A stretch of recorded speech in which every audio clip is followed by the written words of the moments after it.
Hey, what's up, everybody? Brian the Grizzly here, all alone because I'm sitting waiting on the other guys. Of course, they're gonna start coming in.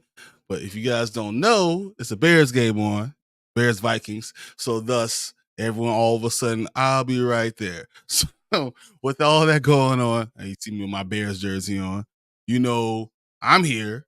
And it looks like Brandman might be jumping in a second too. Let me see what he's doing. Hey, what's up? I'm like, everyone's all late now. I'm like, I'm the only one here. And now My all of bad, a leave you sudden, hanging all by yourself. no, now I start, right? And then watch this. Now everyone's coming in. Now everyone's here. It's just what's up. It's so funny. Oh, man. And Will says, and we have liftoff. Exactly. Hey, Will. Finally. This is how we are sometimes. Just got out of Napoleon. I know for a fact that this stream is going to be 1,000% more entertaining. I've heard that from everybody. Napoleon is awful. It's better. It's more entertaining to read it in your history book than the movie. That's why I've heard from everybody. Which it's kind of sad because I was really rooting for Ridley Scott, I don't even believe him. Isn't it kind of? It's not what I expected, but I'm not surprised. I mean, the trailer, good. Yeah, I'm. I don't know what happened to Ridley Scott. That's the good question.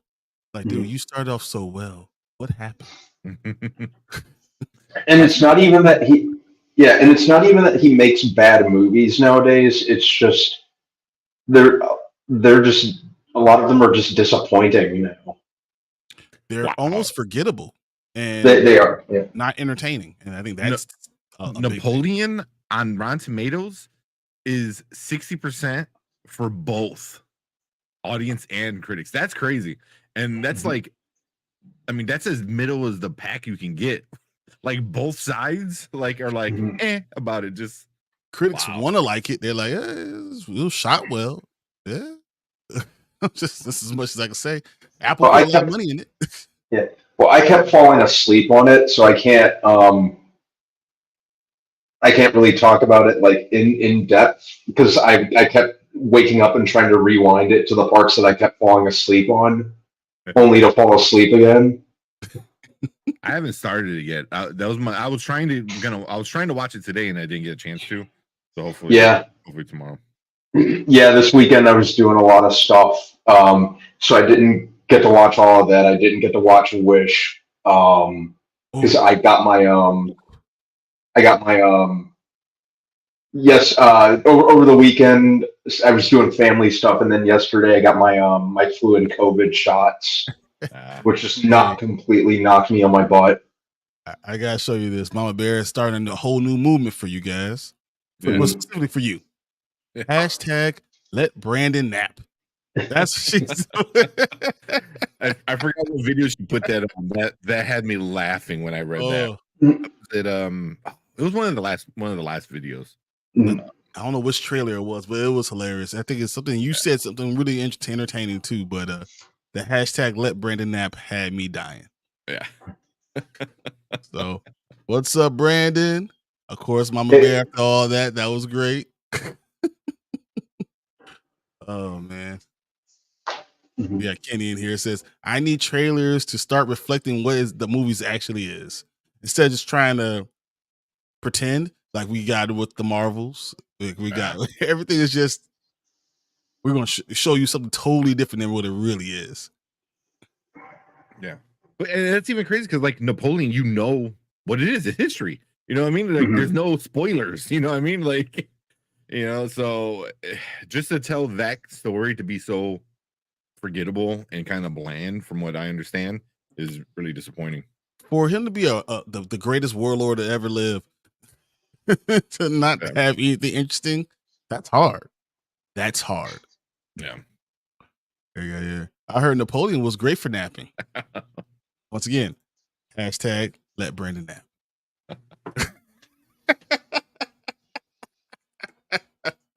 That's why you watched it. Like, take quick snooze. Yeah, used as ASMR, you know. Yeah, It works.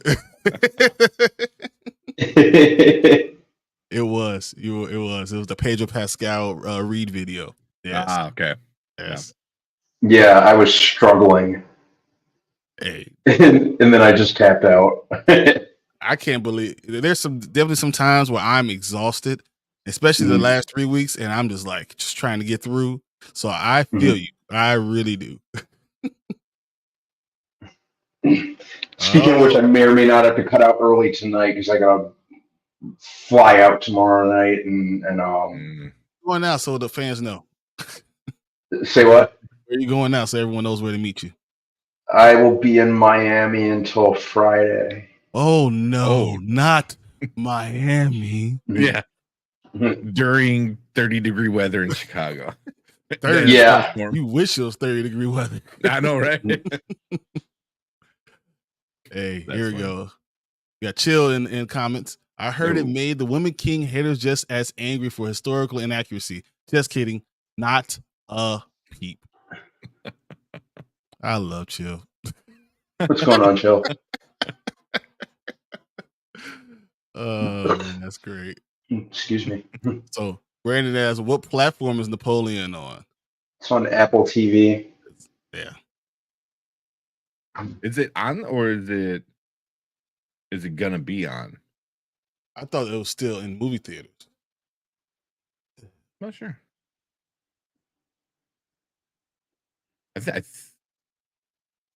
I know they said they're gonna do the extended cut on Apple TV Mhm. Plus, which will be like, oh, Justin, come on, man. damn! In theaters, it's a 2.5-hour movie. So you're talking about at least a 3-hour movie on Apple TV Plus?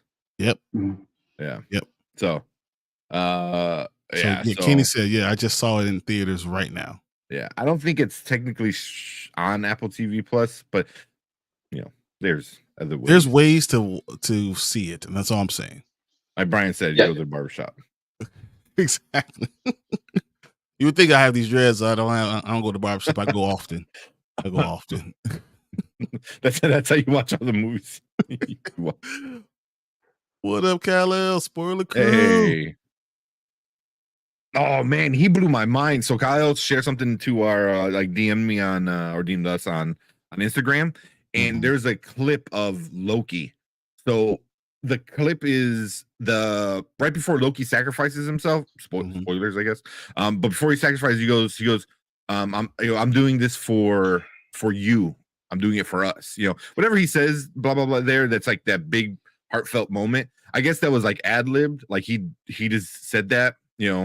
But he said that because that's what he says at the end of Thor 1, I think, or where he's hanging off of the bridge. Off the Bifrost, The yeah. Bifrost, and he's like, "Oh, I'm doing it for you, Father. I'm doing it for us." And then he like lets go. I was like, "Oh my god!" That just like the way it links that version of Loki to this version of Loki, and how much he's changed. Where like he wanted to be ruler to prove to everyone he was worth it. Where here he's like, I'm gonna sacrifice myself for you guys. That was great. That literally blew my mind. I was like, that's I never made that connection. But again, that's when you let Tom Hiddleston be part of the production and stuff like that, the character. So Did you hear about the way it was supposed to go?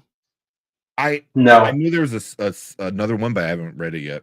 So basically, just it's not going into detail about it, but he was going to save all the strands going without destroying the loom. So the loom was still going to be there, and he was going to be the power behind it. Yeah. So that was the one that they shot initially, and they changed it. That was okay. I like the way it ended, though. I agree. I like the way they did it. But yeah. Kal-El says, "You're welcome, Tank." Yeah. That was awesome, man. That was really awesome. I gotta share it in a story or something like that because that was pretty cool. Hey, Kenny says Yeah. Napoleon, that shit does not need to be extended. It's going to be an extra hour of material when it streams on Apple TV Plus next year. Straight out of the history book. 3.5 hours a week. They're not doing anything extra. It's just straight out like pictures from the history book. Yeah, that's a lot. Yeah, it's like another Oliver Stone Alexander situation. Exactly. Yeah, that's exactly what I was thinking. Exactly what I was thinking. Except that had some good parts. Y'all make it sound like Napoleon is as bad as Valkyrie, but technically Tom Cruise can do no wrong except for his religion. And jumping on couches too. You don't do that on Oprah, man. Yeah. You don't do that on Oprah's couch. Valkyrie was not good. Doing Dave yeah, Valkyrie with the premise, Valkyrie could have been awesome, but bad writing. That was horrible writing. They had no idea what they were doing. Yeah, and that's another hit or miss director in Bryan Singer. So usually miss for me. Yeah. Even though I love Supernatural, so whatever. Yeah, I will give the first two X-Men movies their flowers, even though I was kind of very disappointed as an X-Men fan. They did kind of walk so the comic genre could run. So I will give them that. I agree. Without them, I would never got any of this stuff. I won't give a lot of his stuff. I think probably the best thing that he ever did was The Usual Suspects. Yeah, that's without saying. Yeah, that's what a top 20 movie all time. Usual Suspects. You saw the top 100, right? The top 100 list. I feel like it's there. I don't think it was. So that's something I want to do with the top 100. But I like that list that I shared with you guys because it wasn't just like, oh, this is how I feel. It took IMDb scores and Metascores and got an average and kind of put two different scoring ratings together. So I like that a lot. And it's a newer list that came out like a few months ago. But I don't think I saw Unusual Suspects on it. It's a good movie. It's a really good movie. Top 100. Is it on there? Top 50. Of all time? Nah, I can't put it that much. 9. Is it? I'm 48. I'm sorry. Usual Suspects 48. On that Slacker list? Or what list? This is on Hollywood Pros and IMDb. They're in top 50. No, IMDb I don't really watch because IMDb is all user rating. So that's why I like that Slacker list. Yeah. My biggest thing is going to be you have to have some backing behind it. Like you've done lists before and it's been recognized overall. Yeah. Well, that's why Metascore is like one of the biggest ones, and IMDb is also one of the biggest ones. So take an average of the two, which is Metascore, I believe, is mostly critics, and I think IMDb is mostly like audience. I could, or something along those lines. So, but I don't know if Usual Suspects is that good. It's good. I think it definitely is a genre that people love it. Yeah, it's a genre that people love. So yeah, it was a fun movie. It was a super fun movie. Yeah, puts them up there. Yeah.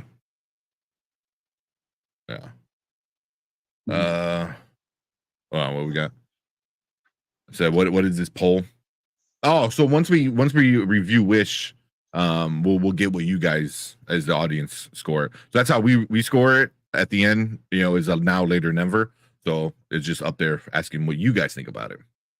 I think it's got it's got like 12 votes already, which is fucking crazy. So that's awesome. Thank you guys.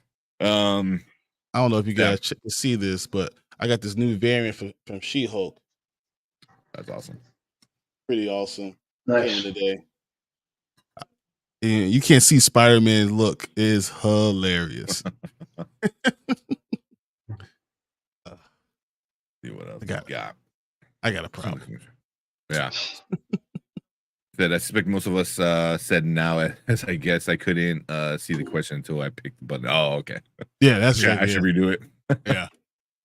Yeah, YouTube, they rolled out with a big-ish update recently, and I've been having, not only as like a creator, but as a viewer, I've been having some issues with the app. You know, like shit not popping up right and stuff. It's kind of annoying, but like a Profess, the film fan, what is up? What's going on? Guys. The Bears game is kind of taking my attention.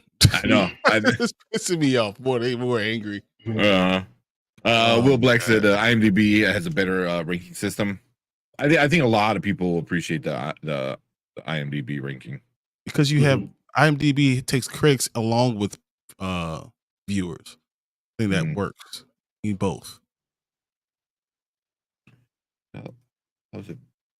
Your rating is considered the aggregated user rating for a title. Yeah. So if we have too few ratings, we withhold providing. Yeah. So. Yeah.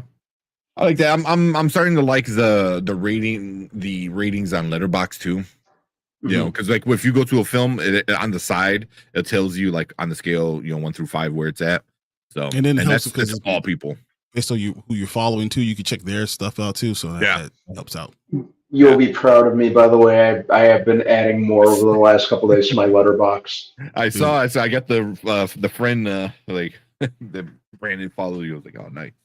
Dude, I added I've watched 4 movies this weekend and then this Thanksgiving weekend and haven't added into the letterbox. I forgot. Oh no, I'm at 55 for the year, man.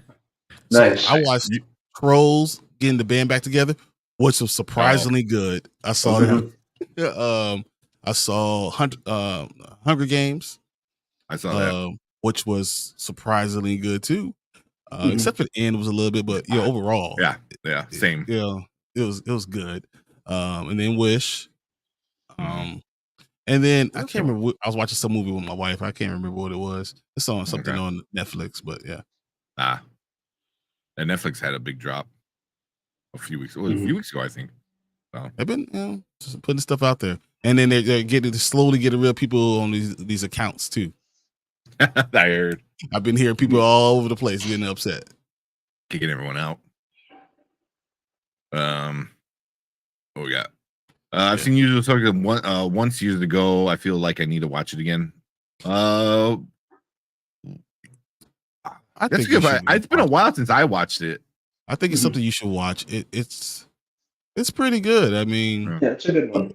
Spacey. I mean, I like him, so I like him as an actor, but I don't like him now. Yeah. But we were watching A Bug's Life, and I forgot Kevin Spacey was a voice in there. It's like, oh yeah, a voice I haven't heard in a while, or won't hear anytime soon. Yeah, he's like the villain, or the grasshopper, or whatever it was. Yeah. I'm trying to see what my son likes besides Mickey Mouse. Like, please, anything else. Mickey Mouse, Fun House, or something like that. Clubhouse. Come inside, it's fun inside. We got him a little keyboard that you press the button and it plays the theme song. Oh my god. Terrible decision. Horrible. Kenny Sparks. Oh, Kenny Sparks got a review for the Hunger Games. And it is, I gotta say, really well done. I thought it's edited well. I think he puts his thoughts very well. I think that was a newer kind of style that he's done, and I thought it was really well done. It was put together very, very well. So go check out Kenny Sparks and that video with it. I think it's like titled like Poor Oppressor or something like that, or something like it was pretty good. But so you said the last movie that I'm ultra excited for is Godzilla -1, which I can't wait. The other movies I'm looking forward to is Godzilla is the last one I'm anticipating. I think it has 100% on Rotten Tomatoes right now. -1. Yeah, I'm supposed to go check that out this coming weekend when I'm back in town. Yeah, I know that's coming out. I still want to see Aquaman. Yeah, which one? Check out Aquaman. I still want to watch Aquaman. I do want to see how they do. Yeah, do that one. What is another? Assuming it doesn't get delayed again. You push it out no There's matter no what. reason to delay it now. I mean, Yeah. at this point, Yeah. There is no reason to delay it the other several times either. The first a 15 month times. out. A month out. Come on. I don't get it. Post editing. Like, I don't know why you delay it post editing. It's not unheard of, especially how many times they've done it at this point. Yeah. Well, look at what Disney. Well, yeah, pretty much Disney because they own it. With the bike riders, that whole Chicago motorcycle gang kind of guys. It was like set to come out, and then the writer strike or the actor strike kind of they canceled it. And then I'm like, oh, okay, there's gonna like it's coming out now, like probably January or something. They got rid of it altogether. They're just like, fuck it, who wants to buy it? And I was like, what? And it wasn't going to make money in the theaters anyway. So I mean, I understand. Well, they're talking Oscars though, but they're like Tom Hardy, was it Jodie Comer and Austin Butler. Austin Butler. Yeah. They were all getting ready to do like a whole Oscar run for it. So it was like now they're fucked because it's going to come out maybe in January. But I forgot who picked it up. But yeah, like imagine you're like, oh, this is gonna be an Oscar movie, but that sucks. Yeah. Also, they had horrible fucking Chicago accents. Horrible Chicago. They sounded like they're from the East Coast. Like I don't get it. It was all right. Stop watching. I stopped watching. He's ready. He's gonna go scream. Yeah, the Bears game. I had to turn it off because I'm like, I can't. Yeah, I knew it was coming, so I didn't even bother with it. Yeah, I got the box score up just so I can at least see the score. Well,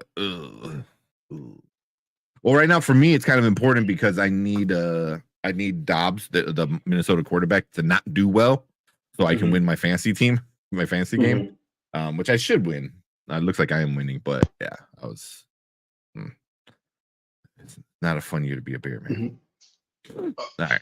Hang on, this is my mom calling. I'm gonna take this call real quick. I'll be right back. Go for it. All right. Do some solo for a while. We got chill. YouTube has been showing me the wrong number of likes. Oh man, I hate that. Like on Sunday, we have our sports show on Dynasty Pylon. If you want to check that out, if anybody's watching sports, go check out Dynasty Pylon.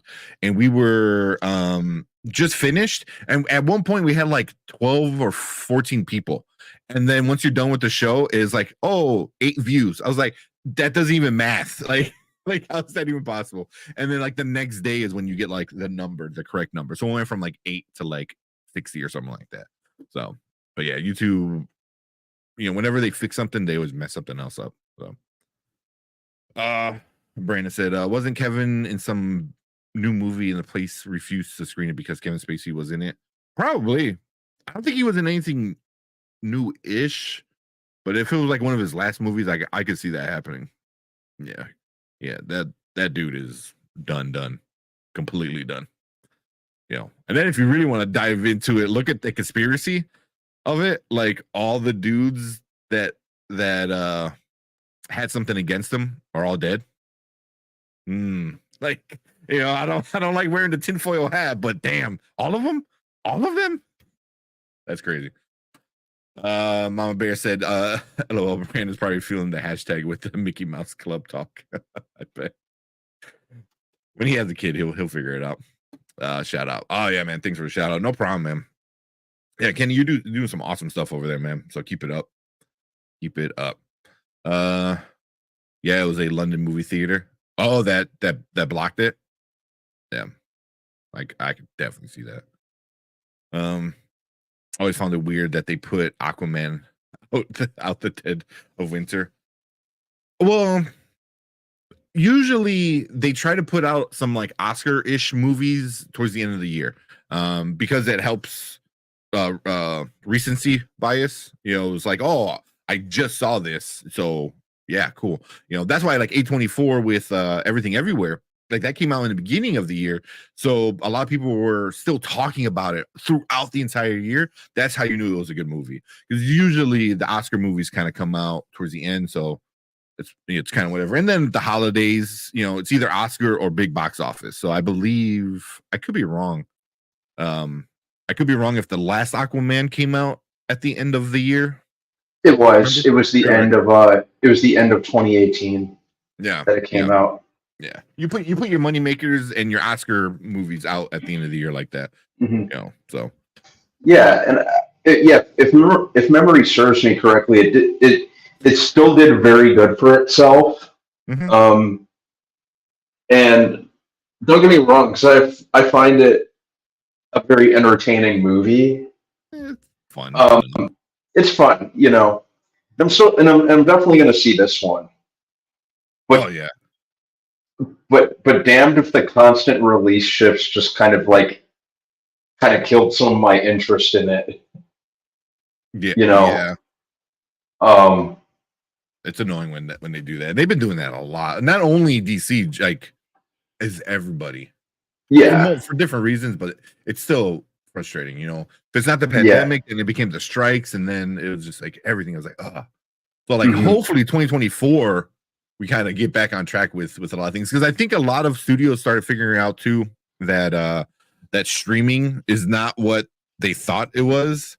Mm-hmm. So I think they're going to do more like legit theatrical releases with the full runs, which would be nice. Sure. I hope. But Dob has 4 picks. I know. I saw at least 2 of them, which is awesome. So yeah, he's not doing too good, which works out for me. It's a tank show. Let's see. It's a new movie called Control, like new, because I don't see anybody putting him in a movie. I would say far away from him. Is that the one with Jonathan Majors? No. Is it? Who's in Control? What did I miss? I'm sorry. What the hell is his name? Kevin Spacey. Sorry. I was thinking of something different. Oh, it is. Holy shit! 2023. Wow. Really? Yeah. British Home Secretary Stella Simmons drives home one night while engaging in an affair with the Prime Minister. Okay, just randomly. Mysterious man remotely hijacks her self-driving car, forces her on a rampage through London.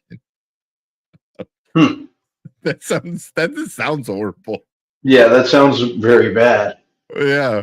Yeah, but I'm like Variety, which Guardian, says all canceled. Damn, it was supposed to come out December, I think. Deadline. Yeah. I'm assuming, Brian, you're watching the game. I've taken off my jersey. I'm done. Officially, it's over.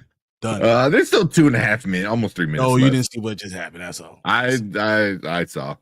I'm done. It's over. I'm done. Emotionally, I can't do it anymore. They keep playing it on replay too. It's just I emotionally can't do this anymore. Mm-hmm. Just no. You've been in abusive relationships for so long. Sometimes it just takes the strength to just get up and go. And I'm getting up and leaving. That video, I don't know. You got no one responded to it, but that video I posted in our Nerd Huddle group about being a Bears fan, like that had me rolling because it was 100% true. It's being a fan everywhere. Cleveland Browns wore bags over their heads for a decade. Yeah, right. Oh, let's see if I get shit. Even them are better. Even they are better. Even them are better. This is being a Chicago Bear right now. Welcome to hell, motherfucker! That's it. It's every day, every game day, every day. Have you seen the one where it's the monks that like are punching themselves in the junk, and it's like it's playing like the Bear Down song in the background there, and there's like the Bears logo, and it's just like being a Bears fan. Oh man. Let's see what Xavier was up. I think they wanted to bury Aquaman in December in order to quietly move on from the DCU. I'm still curious about it though. I think so too. See, but movies really don't get buried in December. Like I said, like the money makers and the Oscar movies come out in November and December. So I think they think it's gonna make some money. I really do think they think that. Well, Maybe it's not gonna make $1 billion. It's not gonna here's make the $1 thing. billion.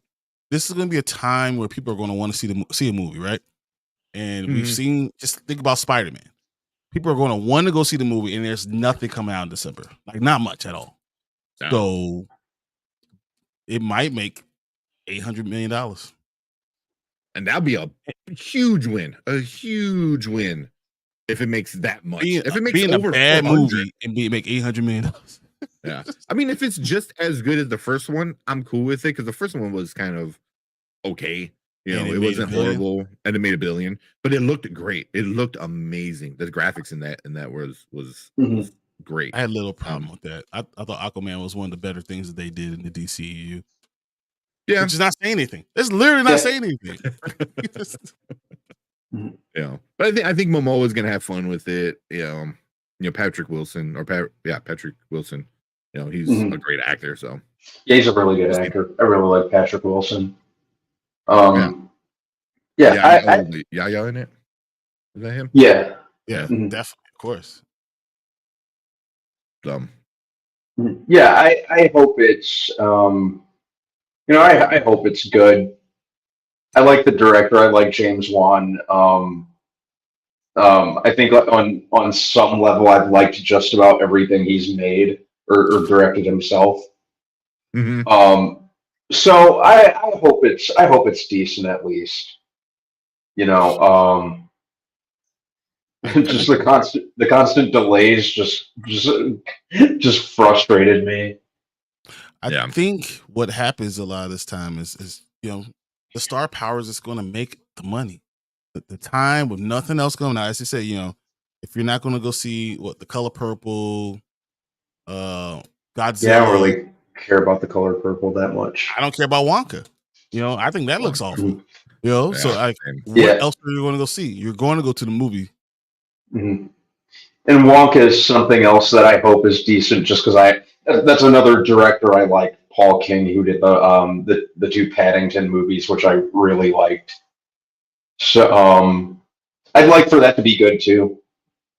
Yeah, it doesn't look good. I saw the extended trailer with more of the Oompa Loompa, and I was like, oh, no, what are we doing? Yeah. All right, let's and she'll say, "There's no shame in asking questions.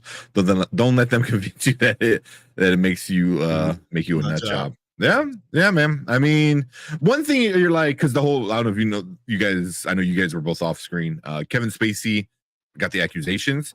Everyone that accused him is dead. Yep, died. So you start to question things, man. You're like, whoa, all of them, everyone. Like. Mysteriously. Mm-hmm. So Kevin Spacey freaks me out.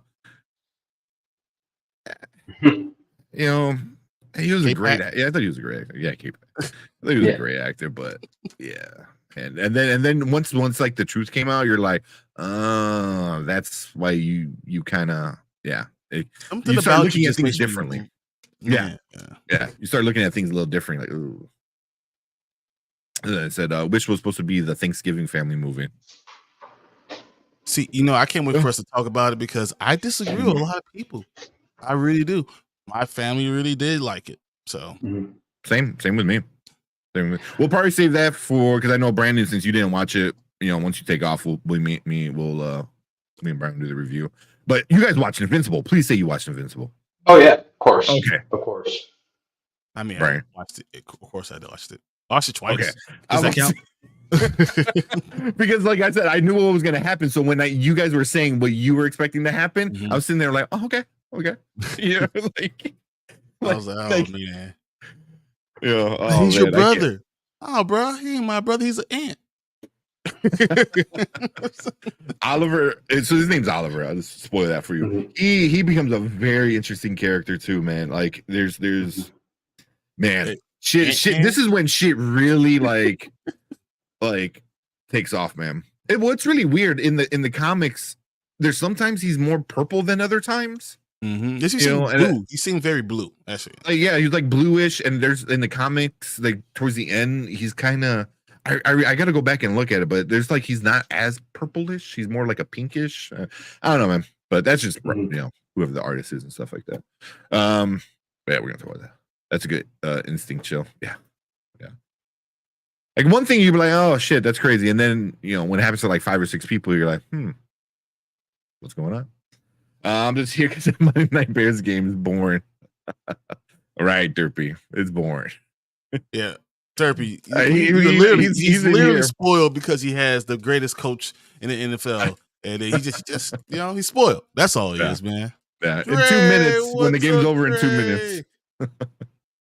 What is up? We're kind of falling behind on the comments here. You're falling behind because but I'm gonna show this one because it is a super chat. Appreciate it. Dre Max show. What is up, Spoiler King? What is up, Dre Max? Thank you. We were just talking about you yesterday, man. We were just talking about you. Yeah.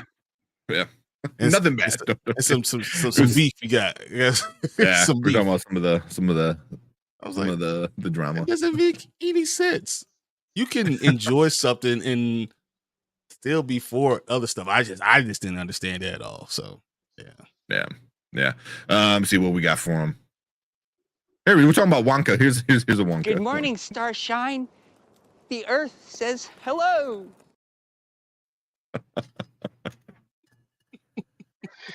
What a Wonka one. At the very least, I hope this new one's an improvement over that version.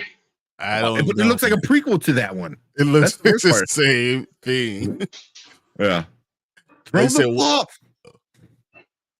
Oh my god! I don't know where you at. Minute 15. Second. That was the first down. You watch it. I'm about to watch it right now. Sorry. We're watching the Bears game, so anybody knows. Bears got the ball back. Yeah. Who else? All right, let's get into some of these other comments. No, let's just answer what Dre Mac did. Well, hold on real quick. Adrian Gutierrez, what is up? Watching from Costa Rica. Dude, what is up? Thank you for coming in and checking us out. Adrian, what is going on? I want Adrian. Can we just switch places? That's all I'm asking. Mm-hmm. Yeah, I know, right? Can we get out of Chicago right now? Mm-hmm. Adrian's a very cool dude, by the way, who lives in my building. He's one of my clients also, by the way. Nice. So, thank you. Mm-hmm. I hate you so much. We're talking about that whole with the Theo thing. Because I got caught up on that and was talking to Brian about it. So. Yeah, I 100% on your side with that one. So 1,000%. Like, I should be able to enjoy anything without whatever. I can want it one way, but I couldn't enjoy it. What was there was a there's like a good like quote, nice catch. Thanks. You're ruining everything. I'm ruining for you. Pause it. It's literally 3 seconds ahead, like every 3 like, right here. Thank you, DJ Moore. I was gonna say back on. Being analyzing isn't justifying. You know what I mean? You can analyze something and still like be upset or critique something. You know what I mean? So that's one thing that I hear a lot, especially a lot lately. Is you can analyze something and not justify it. I always see it like it as this is the way I would prefer something to be. I would prefer something to be this way, but just because it's not this way doesn't mean I can't enjoy or say it was a quality film, just not the way I would have done it. Yeah. Of course we got Anzu in here. Bears suck. I feel you, bro. Yep. He said, I'm anticipating the Iron Claw and Godzilla. Has Iron Claw come out? December 22nd. Yeah, right before Christmas, I believe. That's going to be a big one, but I think it's going to be a certain audience. It's going to be the feel bad movie of the year. Yeah, it's going to be a lot of like obviously wrestling fans of old and new and everything in between. So so I don't even know if I'm ready to handle that one. Bring a box of tissue. Yeah.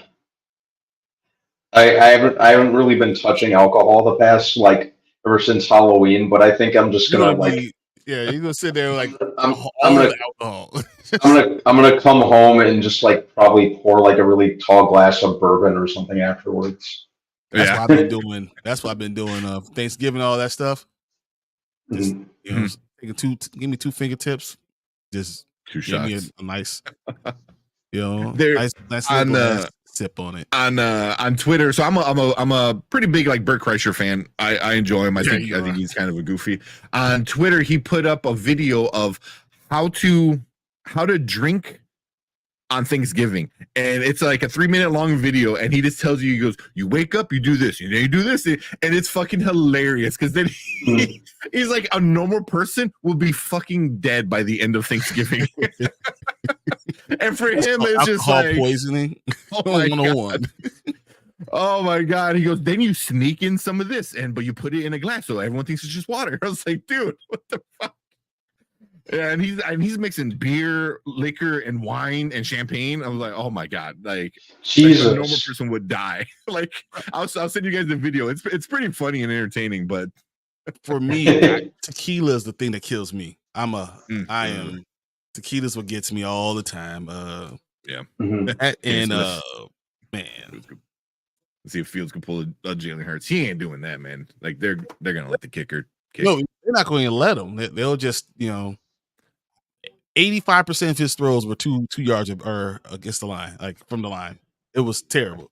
I don't know what was going on. I hate Luke Getsy.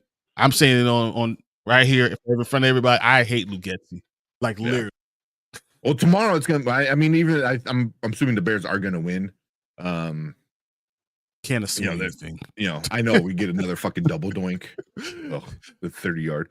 But yeah, tomorrow we're gonna bitch and rant about it. Oh, I hate Luke Getsy. And it's going to come I out. hate him. I've been saying that, man. He has one okay game. Yeah, he has one okay game. Ooh, that almost got blown. Thanks. Sorry. You are the worst. Oh my god. It could have been worse if he actually blocked it. If he actually blocked it, I would have fucking lost my shit. Oh man. And there's still 10 seconds left. There's still time. We'll find a way. Yeah. All right. Yeah, Blue Beetle was never better than Aquaman. Yeah, I like Blue Beetle. It's not better than Aquaman. Nah. Yeah, I liked Aquaman more. Yeah, it was just well, it didn't need to play the superhero trope. Like it just did its own thing, because it was a character that was already set up, so you're able to have fun with it. So, Travis said, Spacey did awful things and shouldn't be in Hollywood. A part of me wants some of these cancel people to come back to teach this generation that cancel culture is can't last. Yeah, I mean, some of the quote unquote cancel stuff is kind of BS. I mean, I'm all for like redemption, and if person, people can change and stuff like that. There are some things that you might ask for forgiveness, and certain people might forgive you, but you shouldn't be allowed to resume your normal life. So like the shit like Kevin Spacey did. Because it's you got to realize how it's it's not fair for you to just do whatever. You should have consequence to your actions, and it's a privilege to do a lot of these things and to be. You're a role model. You're in front of America. You're all these things. So if that's a privilege, you shouldn't have it. Mm-hmm. Yeah, because there's, like I said, some quote unquote canceled people that were like, okay, that's not bad. If you like, I think a good example is Michael Vick. We're talking about football. What he was around. He wasn't directly involved in it, but he was involved in it enough where he got in trouble. Financed it pretty much and housed it and stuff like that. Really. And thanks. Yeah, it's not anything. Yeah, so but he did his time and now he's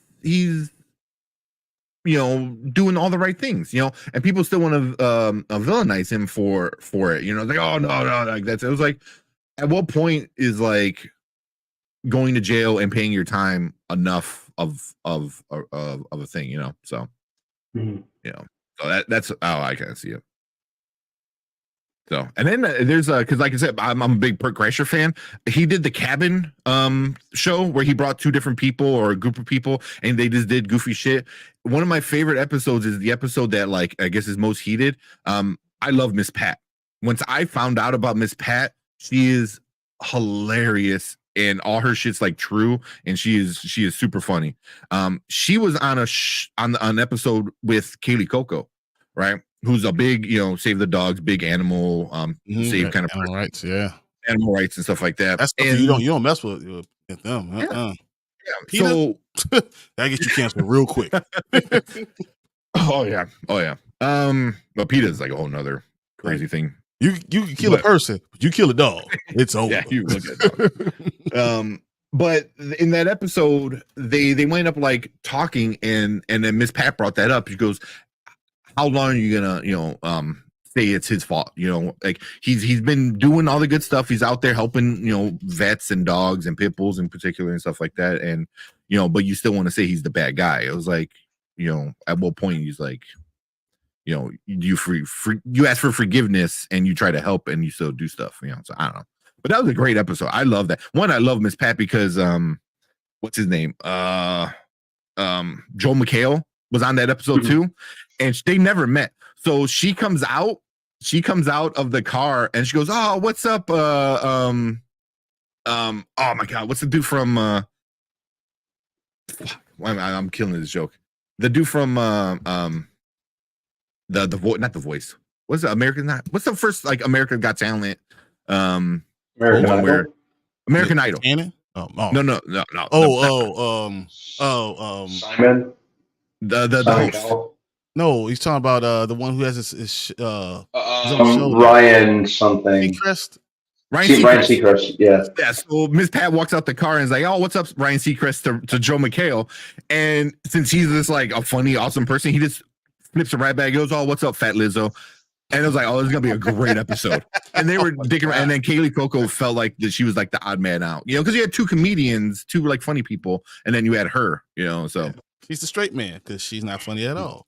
You know, I enjoy Big Bang Theory, but still, whatever. Yeah. I forgot she was on that show with John Ritter. That was eight simple rules. Yeah, that was Simple Rules. She was a kid. That one and Charmed. She was on Charmed. Oh, I did not know that. Yeah. She's been acting since she was like really little. She was in she was even in that movie Virtuosity with Denzel Washington, if anyone remembers that. Yep. When she was really, really little. Yep. Hmm. Well, she was on Charmed. I watch Charmed every morning, right before Supernatural. I was gonna say Supernatural. She's been in for a long time. Yeah. She's been in comedy, but also like stand up comedy is very different from like comedy sitcoms and stuff like that. So, but yeah, she's been around for a while. All right, we're an hour in. The Bears game was on. We actually talk movies now. I feel good. I can put my shirt back on or something. Yeah. So Kevin, you probably people talk about Disney creating new stories and then they don't go and support, you know, a film at the box office. Dude, I agree 100%. And they are hating on it. So they're comparing this stuff to the greatest movies of all time. Like, you gotta understand, Disney has made some of the best kids movies that ever happened. And you want to compare like, this is no Frozen, there's no Lion King. Well, I mean, come on. What is? It's just what is? It's a good story with fun characters that you can enjoy. I go on. We don't want to get into this review, but No, but you need and I know like Chill had a video out about supporting it and not supporting it for like, you know, personal reasons and stuff like that. You know, but the reason he wanted to support it was, you know, exactly what he kind of, you know, brings up is it's an actual representation. You know what I mean? Yep. You know, I believe in the story she's Afro-Latino in the movie. No, she's Italian and black. Italian black? Okay. Yeah. So like it's in the Mediterranean Sea, so you know Italy's boot is right there. Yeah. And your mom's probably from Africa. So I mean it makes sense. Yeah. That happened a lot. But yeah. But we're gonna talk about that a little bit later. Oh yeah, so Jermaine said he went to Leavenworth, and trust me, that jail's no joke. Vic's good in my book. That's same with me, man. If you can survive, and you know what, and he spoke to people, and he knew he was wrong, and you could be wrong, and we're not going to forget, but to forgive, and you paid your time, paid your dues. I'm good. And still paying them, and still working to fix that relationship. So yep. I can't be mad at that. And what he did was bad. Don't get me wrong, but is it irredeemable? That's kind of like a personal choice. But to me, I don't know if it's irredeemable, or if it's not. I think he can come back from at least his involvement in that whole story. And understanding that I'm a huge dog lover, like huge dog lover. You see my buddy all over the place. And I still, I feel like if someone can change for the better and they use their platform to further it along, I'm all for it. Yeah. To be honest. Yeah. I would never give Kevin Spacey a second chance. Nope. Never. That's that. He's done. Right. Y'all better leave my big list alone. Miss Pat, man, go on Comedy Central on the YouTube channel. Watch some of her stand up is really good. I can never look at a fucking chicken thigh ever again because of her. She completely fucked up for me. Oh, then I will not be watching that because I didn't know dark meat. Oh my god, it is hilarious. It is hilarious. No dark meat that's ever been created. I'm not going to eat. I'll tell you after what she compares it to.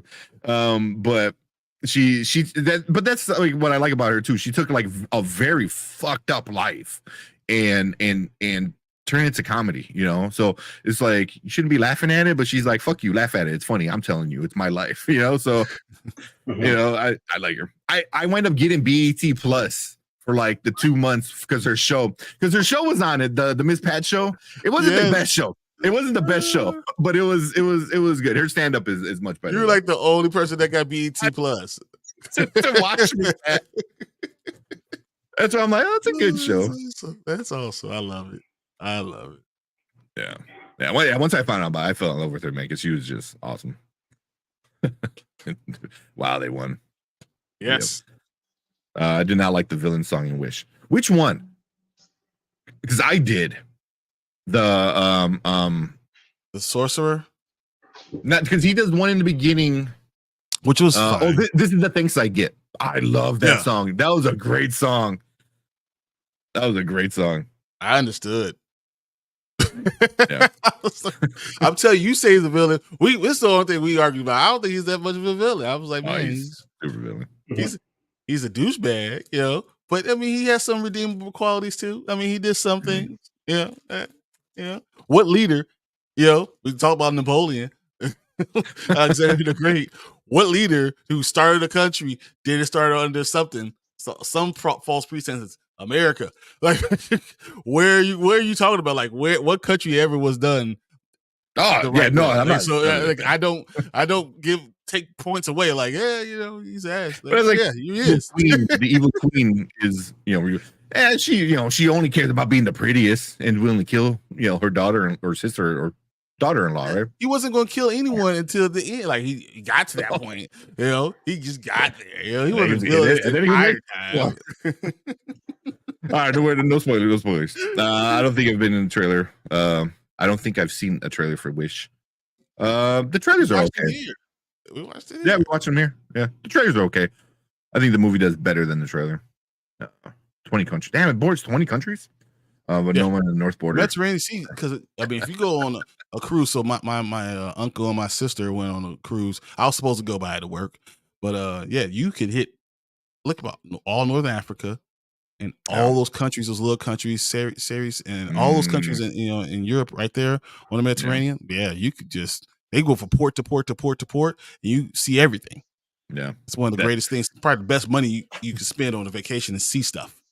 See the world. Yeah, that's pretty cool. But that's why Chill's saying, but no one in North Border will claim her. She's too dark. Yeah. Well, I mean, when you go to Italy back then, in the time that this would have happened, the time period, they all would have been a lot of dark people. A lot. Oh yeah. Well, Since that's why I kind of like fairy tales. It's like it's very vague with the time frame and stuff like that. You know, I mean, you can kind of take a good guess just how everything was built and stuff like that, and how people were dressed and stuff. And what was there? What was your main? You know, there's no cars. There's no. You could tell some things, and with that being said, you could see, you know, there's some things that we're working out well. Yeah, and that you could tell. I guess the time period. Yeah, Will Smith's apology. I don't get mad at Will Smith at all. It's not his fault. He was laughing, and he looked at his wife. He was like, "Damn it, gotta go do it. Gotta go do something." I blame Jada 100%. I kind of. I've been in that situation before. You got to pretend like you mad again now. It's like just all the shit she says. I how much you want to bet? She goes home. She goes, Tupac would have done this. Like Tupac would have done this. Like just the way she acts. Like she fucking. Oh my god, what, dude! That is she's. I don't know. I just don't like. I don't like Jada. She doesn't. She does not like Will. She will not let him have a moment of peace. She don't like him. Like, why don't you just let him go? Free him. I should get a T-shirt. Free Will Smith. Free Will Smith. Just let him do whatever he's gonna do. I don't care what he's doing with Dwayne Martin. I've been hearing those rumors for 10 years. I don't care about that. Free him. Let him go. Let him go. I might be fucked up. I was like, is that what the Emancipation movie was really about? This him and Jada? Just trying to get a signal out. It was too late for me to understand. And no one saw the movie. So that's just how it goes. Like, damn it. This was funny. Dre Max said, even black people don't get BET Plus because we won't watch the edited, non-edited version of Baby over and over again. Yes.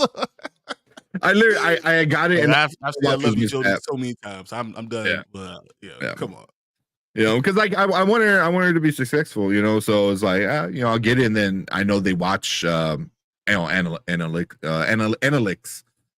Yeah, analytics. You know, so I was like, but yeah, check it out. Yeah, Brandon Davis said, don't miss Pat. Never heard of her. She's good. I think she lives in like Indiana. She's like right over in Indiana. Gary. If you live in Indiana, no. Is Indianapolis or Gary? Because the rest of Indiana is not safe. I think it's like some cul-de-sac, kind of thing. But no, still Indiana. It's either Gary. I think it is closer to Indianapolis or Indianapolis. So that's all you got. Wow. I mean, because she's a comedian, so you have to be kind of close to an airport to be able to travel. Indianapolis is not a main city. Have you been in Indianapolis? I drove into Indianapolis, right? We did yeah, exactly. It was during the Comic-Con, right? But I went to an Indiana Pacers game. I parked on the street outside the stadium, walked into the stadium, parked outside, and walked into the. If you're from Chicago, you're like, how is that possible? Yeah, I can't park outside Brandon's house, outside of a stadium. I don't know. You're looking around like, am I getting you a ticket? No, go ahead. Yeah. They don't have traffic. They have streets that have no traffic. It's crazy. It was pretty chill when we went. Yeah. Mm-hmm. I went to see a Boys to Men concert and literally parked right on the street, walked right in, paid $2 for parking, came out, went to dinner right there on the street, and left. Like nothing was there. Nothing was going on. It was great. The best place to do something. Because nothing's going on. Yeah, because you don't have anyone bothering you. There's no one there. The thing you're doing is the only thing going on. So it's the only thing going on. We're all doing it. Yeah. Tony, what's up, Tony? He said BT Plus can't compete with Tubi. They said free the Fresh Prince. Exactly. We should get. I'm telling T-shirts, man. We could make $1 billion. He was super giving him the signal. He was like, he looked over and she went like, I was like, oh, that's it. She was burning a hole in the side of his head. I whispered to my wife. I was like, we in trouble. She's like, what are you talking about? And I watched. That's what happened. Yeah. All right.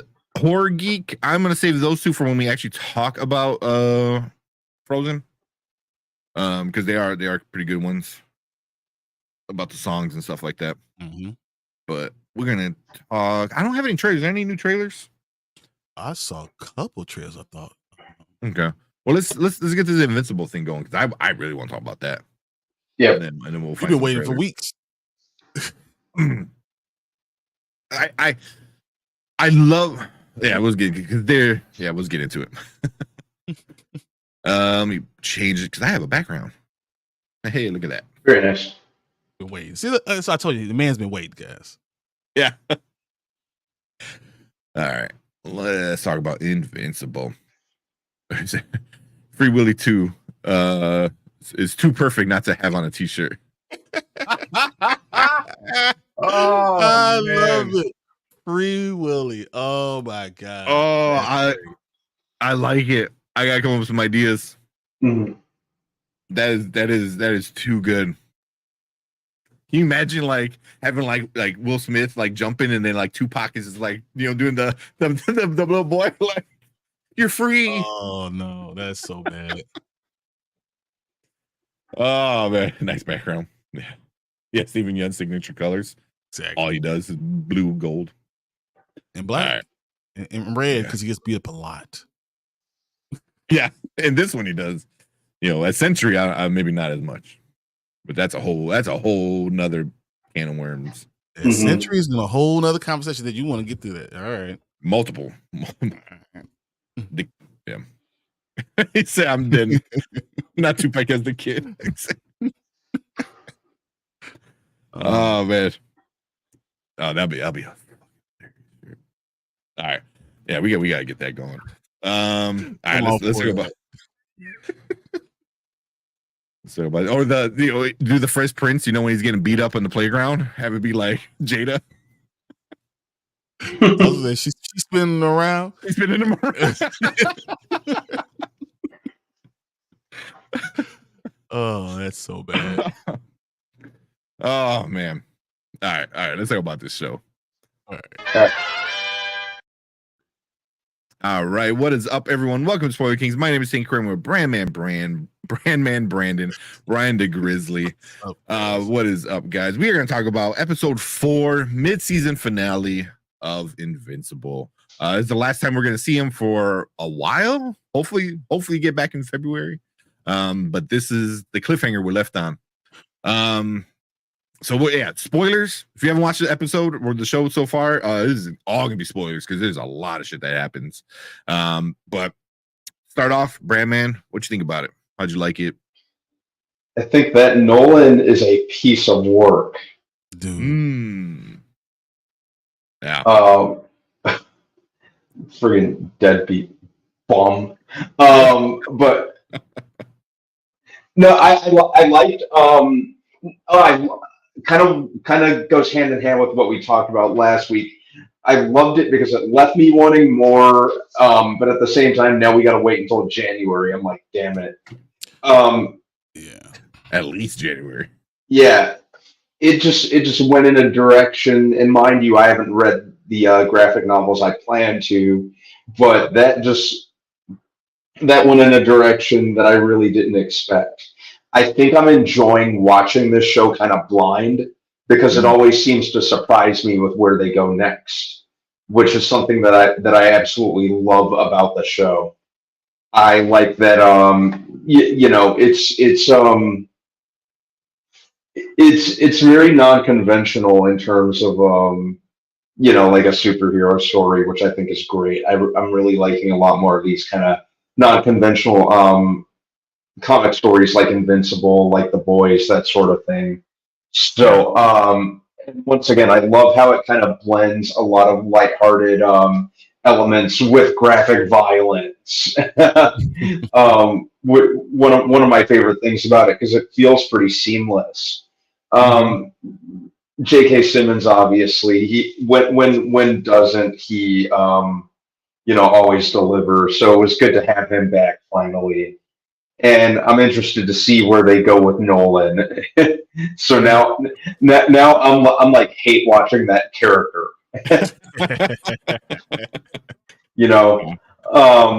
So yeah, it'll be interesting to see where they go with him next. And I was pretty satisfied watching Mark just like go off on him at pretty much every turn, because it couldn't have happened to a nicer guy. but yeah, I really liked it. Can't wait for more. Sucks that we got to wait 2 months, month and a half. Yeah. If we get it in January, I'll be happy. I mean, be happy if we get it next week, but that ain't happening. Give me 6 weeks. I think we're gonna get 6 weeks. Yeah, I can see that. Right after the holiday. Hopefully after the holiday. Yeah, month and a half roughly. Okay. Brian, what's your initial thoughts of the episode?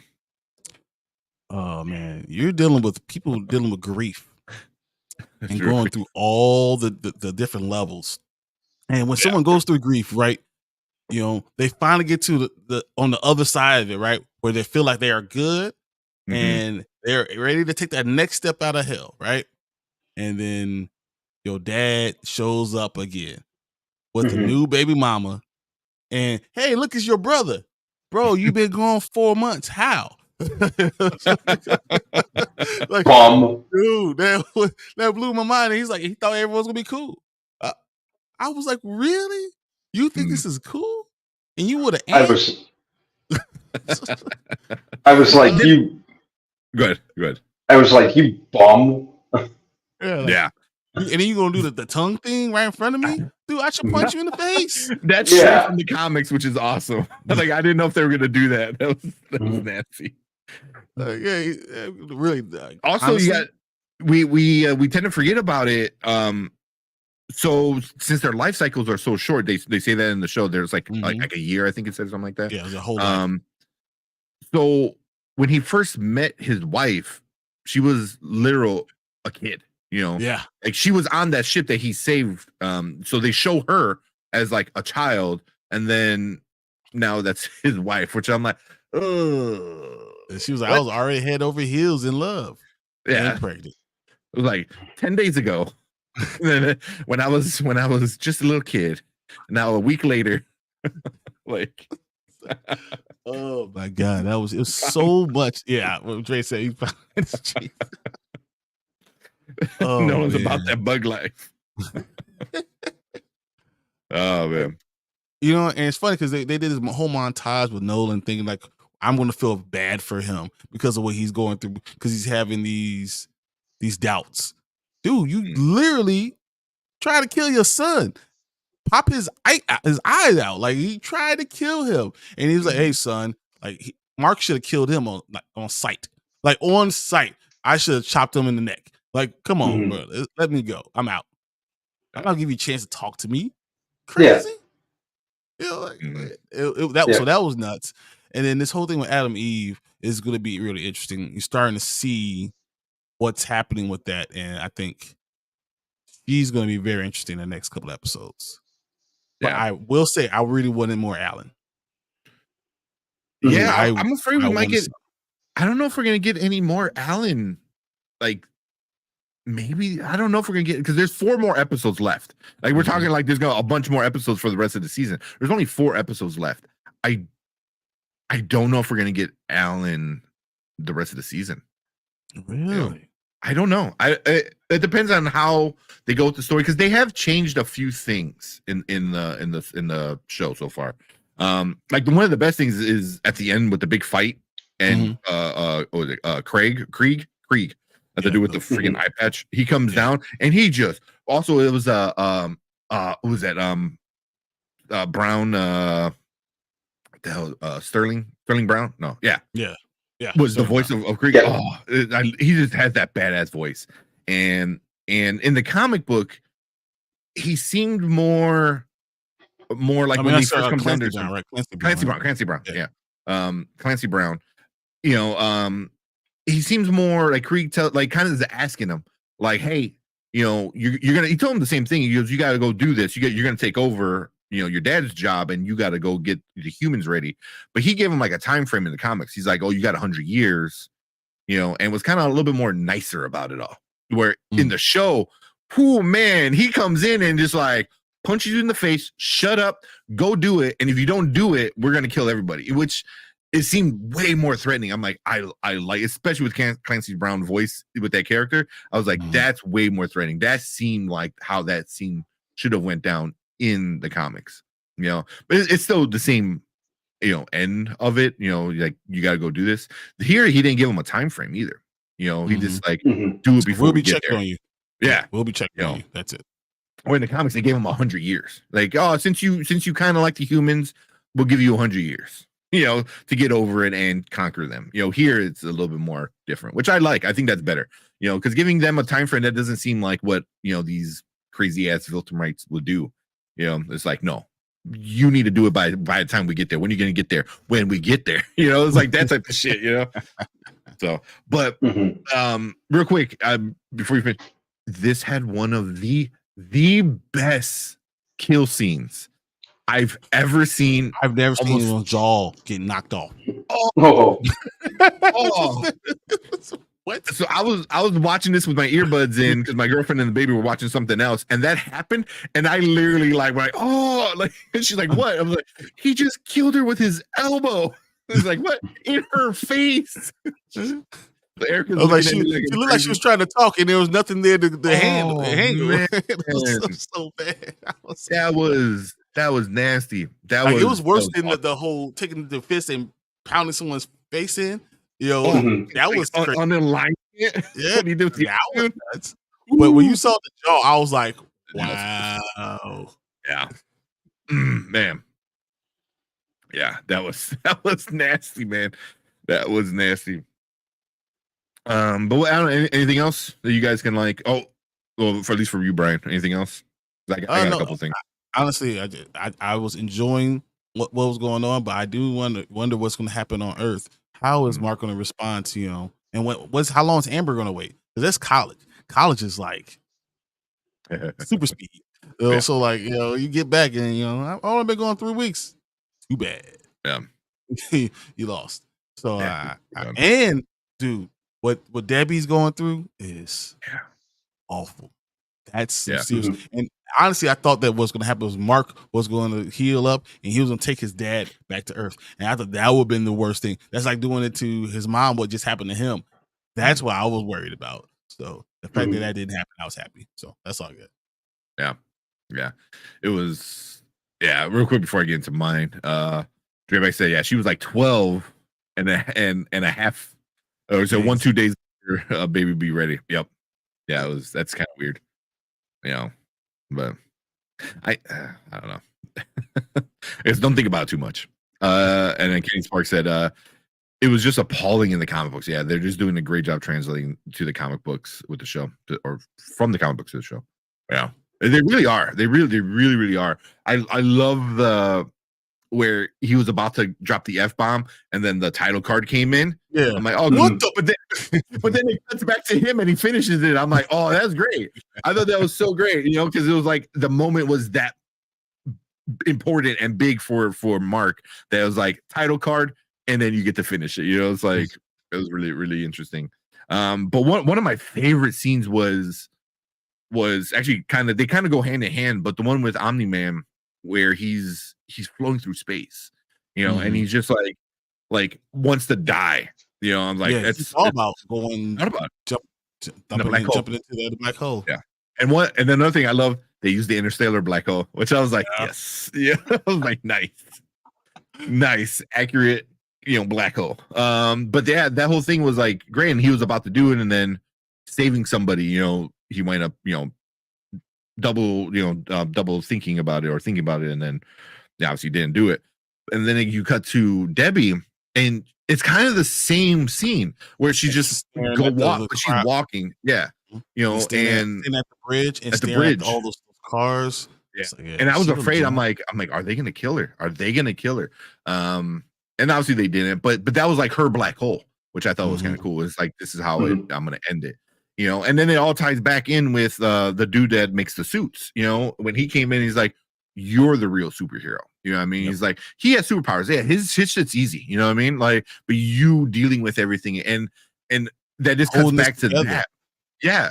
But it's just like, like Omni-Man was ready to kill himself because as soon as things got too difficult, he didn't know what to do besides kill himself. He goes, you know how to handle this shit, even though it's really hard to handle, and you decided not to kill yourself because you know you need to keep going, you know. And it was just like really cool like things, and that's why the show is like it gets really deep at some points, and the comic book does too, like really deep into some crazy in the comic books she gets depressed just like she is, but she also starts becoming an alcoholic, and I think they're staying away from that, which I think is probably a little bit better because it makes her depression more meaningful. Because if you're depressed and then you fall into the bottom of a bottle, it kind of pulls away from like the emotion because you get to hide behind the alcoholism, you know, behind it. So just her and the raw emotion, I think is definitely more deeper, you know, with it.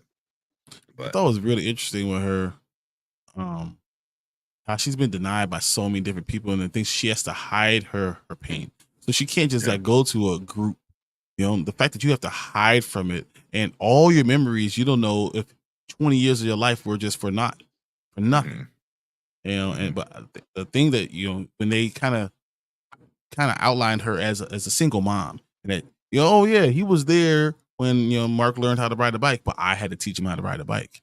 Like all those things where, you know, you're talking about like he was there, but he really wasn't. That was important and interesting to see.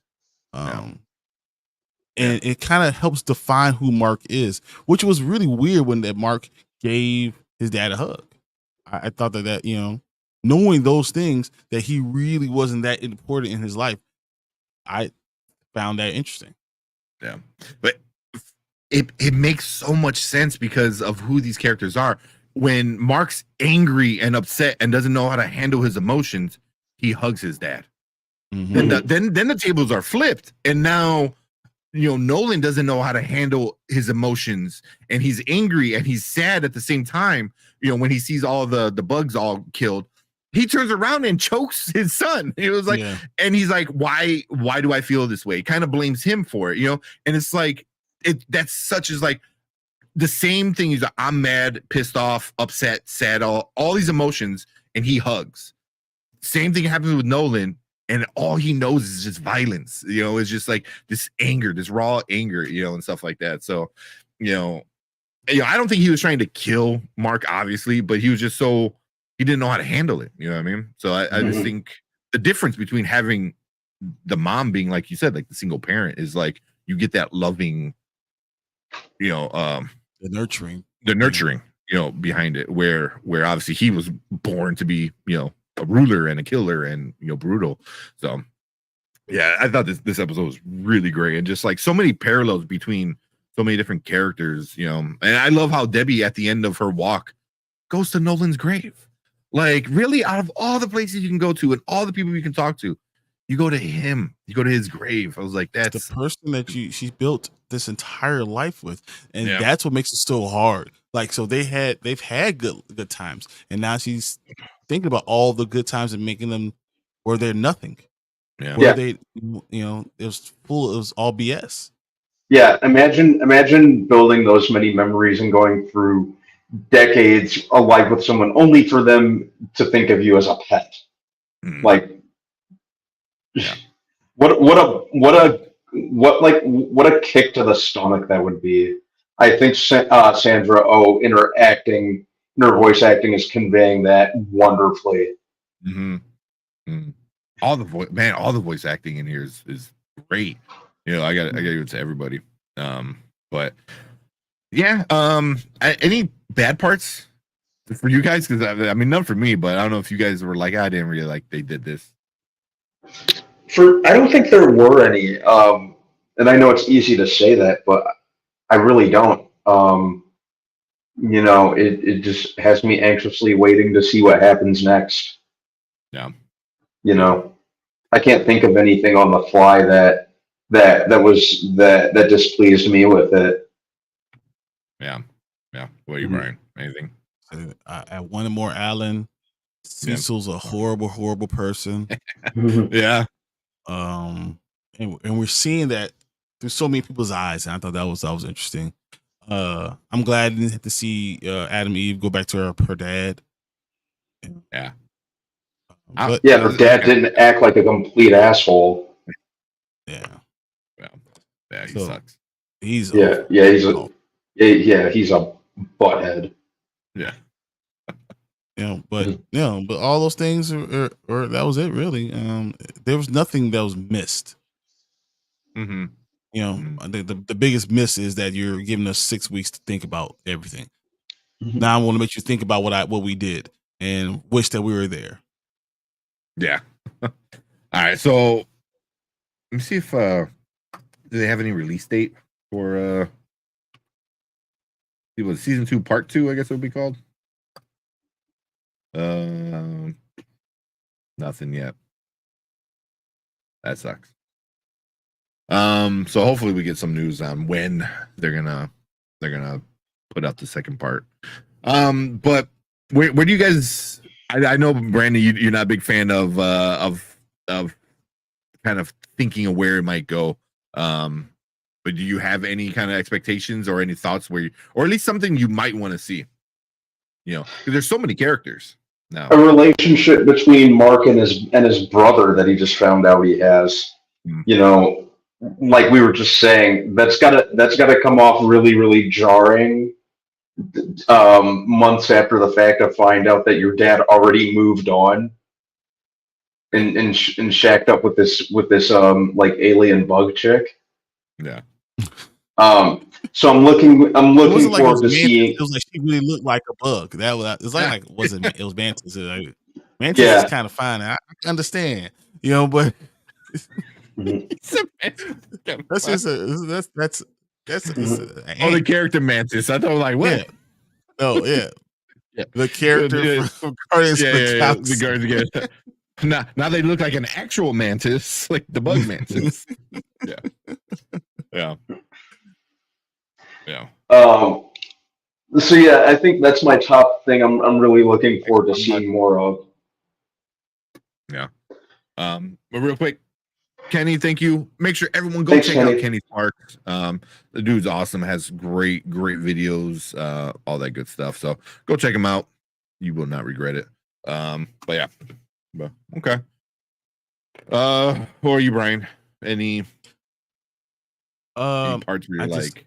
I'm hoping to see in the future that Mark goes back to Earth, and instead of listening to what the Vulture Mind said, he tries to figure out a way to defeat them. He goes to Cecil, tries to talk to him. He gets in touch with somehow Alan gets in touch with him. He's now strong enough to defeat a Vulture Might. Like I feel like he needs to put a team together in order to to avenge Earth or something like that. Like you need to put that type of people to get that type of team together, and that's why I'm hoping that we're going to get season part 2, which doesn't seem like we're going to get that because you said there's no more Alan coming in.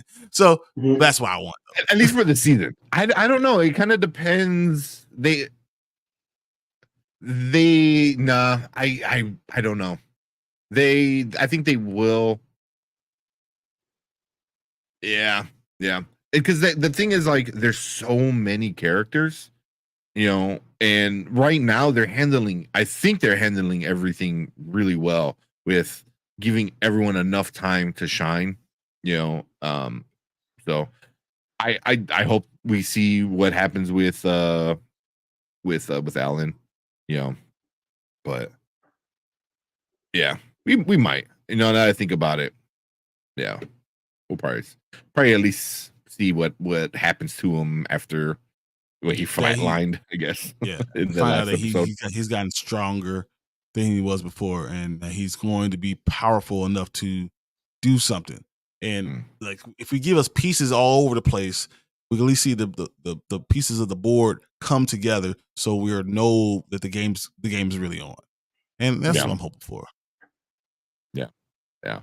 So I'm not gonna give mine because I know where it's gonna go. They have been changing things up a little bit, as in like introducing certain people. Like in season 1, when they went to the college, the college tour kind of thing, and they met that dude who made like the clones and shit, and his best friend's boyfriend wound up getting killed, I believe.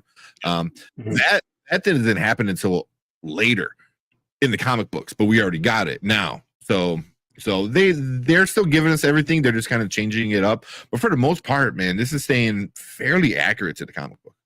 like fairly accurate to the comic book, which is pretty awesome because the comic is great. But yeah, so I don't want to give any spoilers away. But so also real quick, I was looking at this.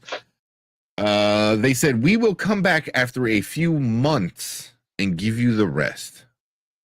That is months is like, so months is 4 weeks. 1 month is 4. A few months is like 12. I know, yeah. 12 What, weeks. like March? Yeah. Oh God. That's so December, long. all December, all January, and maybe the middle of February. That's kind of what we were saying before. Yeah. But that's from the Hollywood Handle.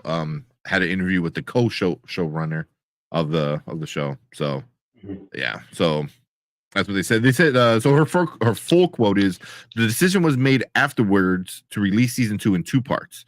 As we started producing the show, some issues came up. Talked to Amazon, so we thought it was the best way to present the show.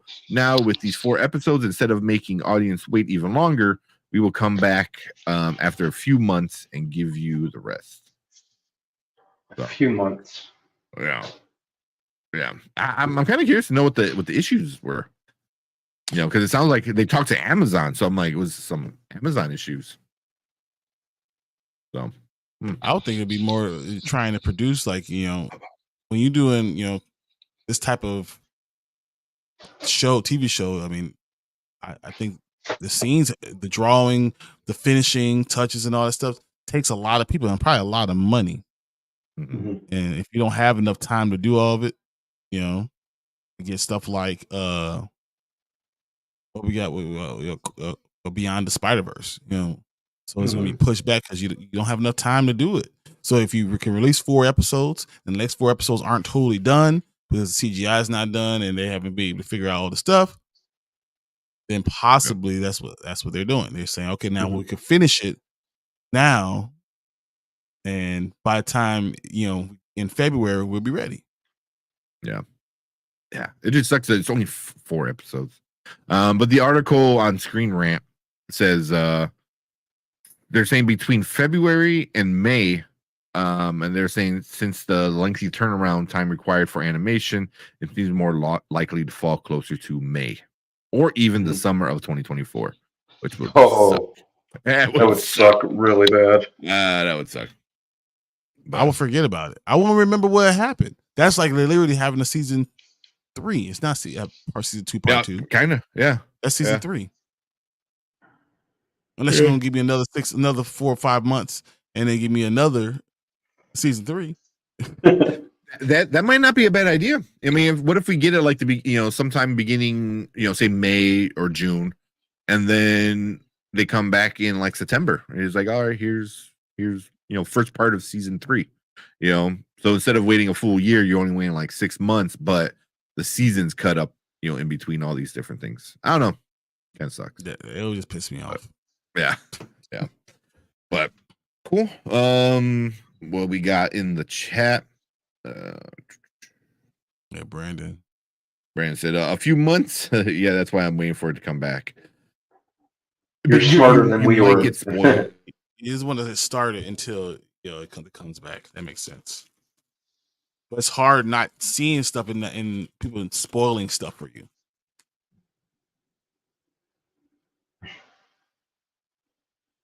I'll probably. I mean, Tank just spoiled everything for all of us anyway, so it's okay. I think he's frozen, guys.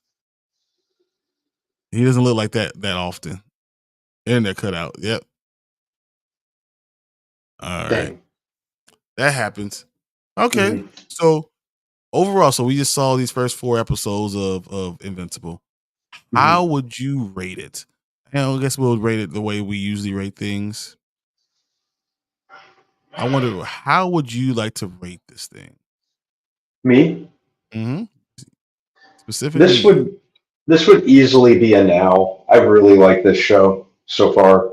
I'm kind of tempted to kind of tell our viewers who haven't watched it, do what Brandon Davis is doing. Wait until the second half drops, and then watch it all. um, but I think that's when you know a show is really doing its job on a serious note. Like if it leaves you wanting more that much to the point that you're like waiting hand and foot, it's really done its job. And like I said, I like how the tone like balances a multitude of things like teen drama, and then there's adult drama, the action, the freaking violent, just visceral gore factor. Even this newest episode really like had it had my mouth like hanging open, like holy crap, like really Nolan went off and started a whole new family. So I'm interested to see his relationship with his with his stepbrother and I guess his stepmom. I mean, he don't You want to have a know, relationship with her. he hasn't had a relationship with her yet. Because she'll But, be gone in like 3 months. mhm. But yeah, really interested to see where they go with that. That's very interesting. Yeah. But yeah, I'll give it a now. I can nail this. I'm gonna give it a later, specifically about what you just said. I think you should wait until you have the other four episodes. Yeah. I feel like I just started. I feel like Mm-hmm. this show just started. I was just getting into it, and now I have months of a hiatus. That hurts me. Yeah. I get that. And I wish I didn't know anything about it. I wish I didn't start it, because now I'm sitting here waiting, thinking about it, and have to wait, and there's gonna be things that jump in front of it that I'm Mm-hmm. going to want to watch more than this, because it's incomplete. And I would say something totally different if this was maybe 14 episodes. So I got 6 or 7 episodes. I will feel like that would have made it's easier for me to not have to worry about it. Like I can enjoy it as much as I want it. But when it's only 4, I'm just getting into it, then it stops so abruptly. It's hard. Mm-hmm. It's hard for me to really enjoy it as much as I thought I should. Mm-hmm. It's not enough information. No matter how much I enjoy it, 4 is just not enough information for me. Yeah. Especially since they're short episodes, Exactly. Yeah. Understandable, for sure. I'm back. All right, so just give a recap real quick.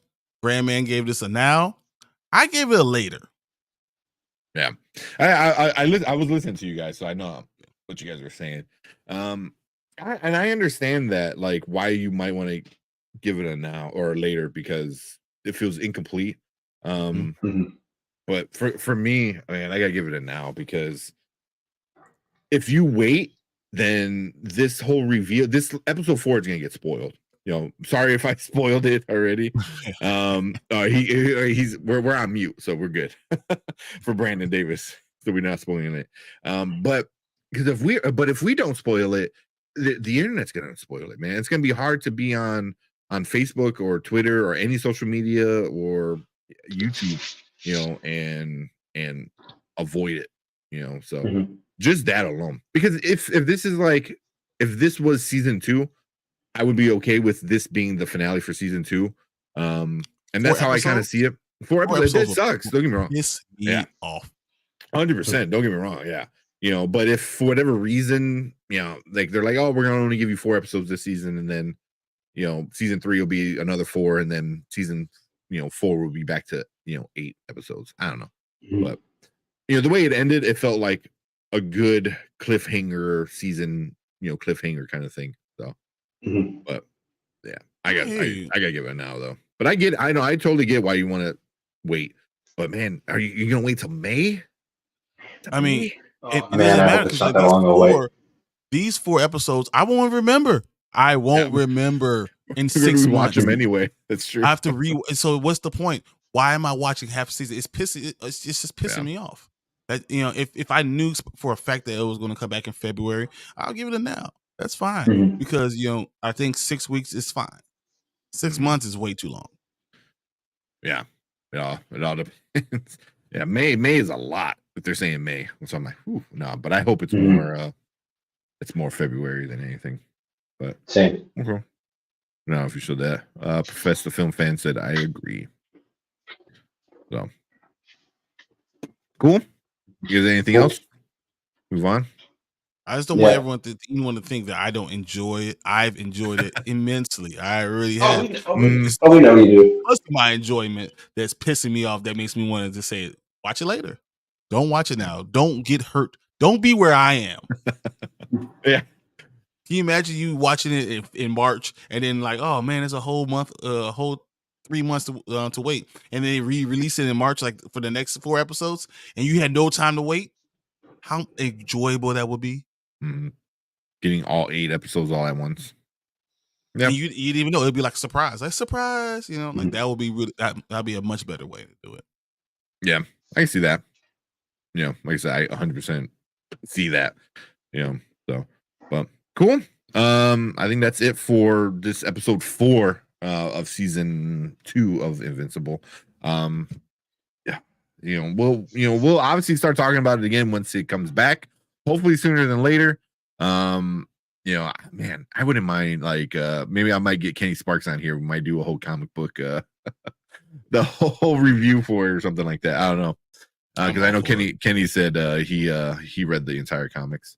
But if you want to, go to your local library.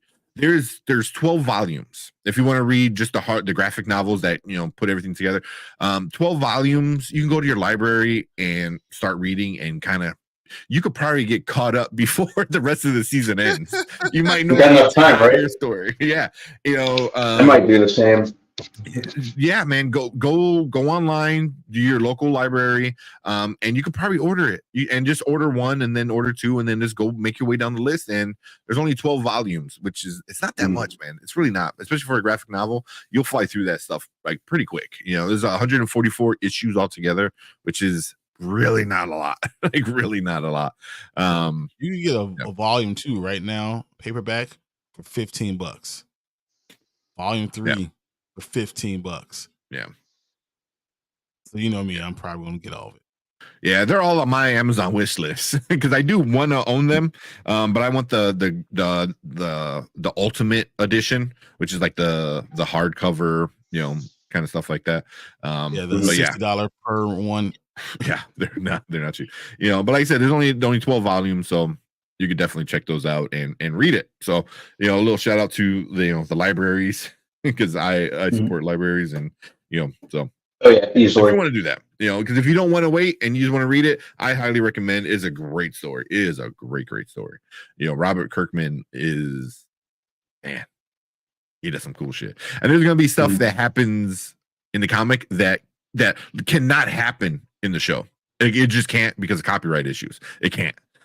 So yeah. So there's that. But cool. I think that's it for us talking about the cartoon of Invincible season 2. Leave a comment, let us know what you think down below. Did you like it? Did you hate it? Any kind of like shocking moments? What you think about Nolan and the bugs and all that stuff. But leave a comment, let us know. Hit that like button, hit that subscribe button. You can join us live every Monday and Thursday, and you too could be part of our show. But appreciate everyone hanging out with us in the live chat. Stick around, because we are going to move on to our next topic for the night. I got a question, guys.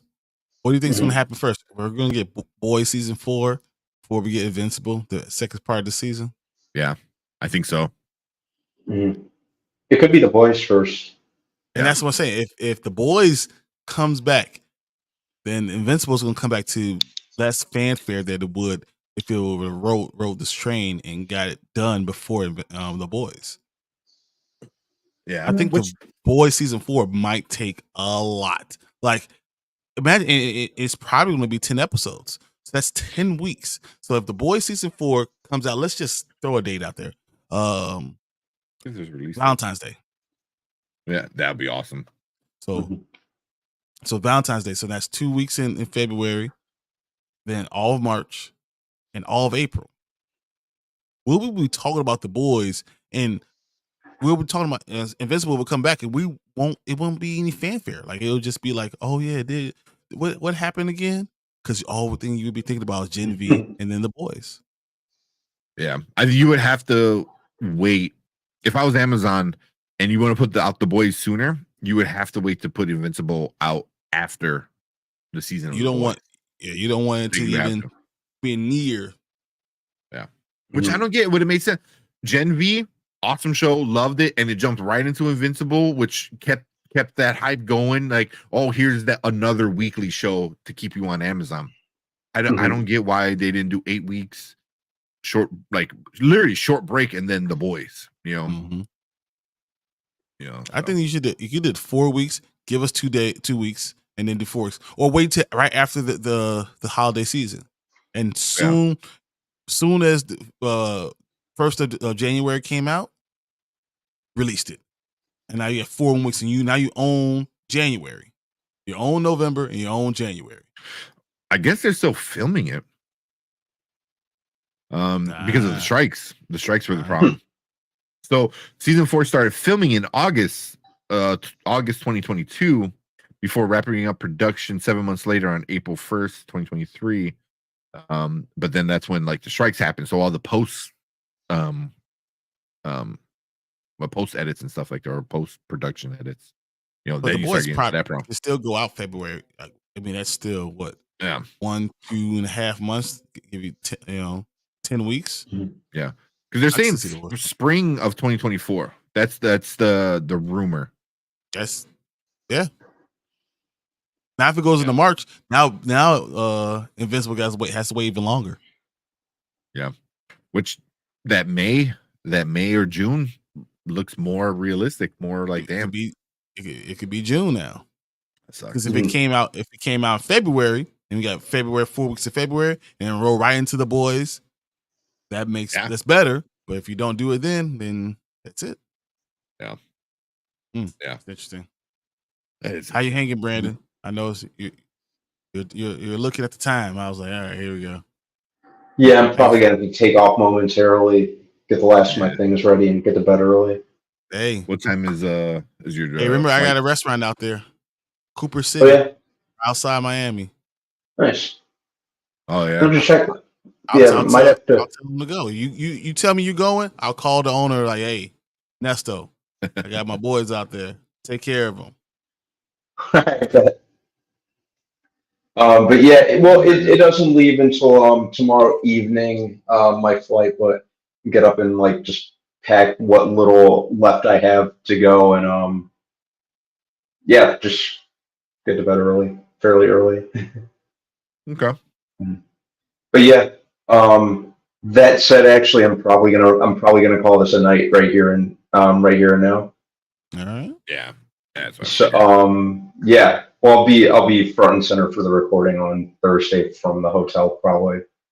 Perfect. Hey, when you get a chance, if you go to the comic book store, pick up this Wolverine and Black Panther. It is definitely cool. Absolutely.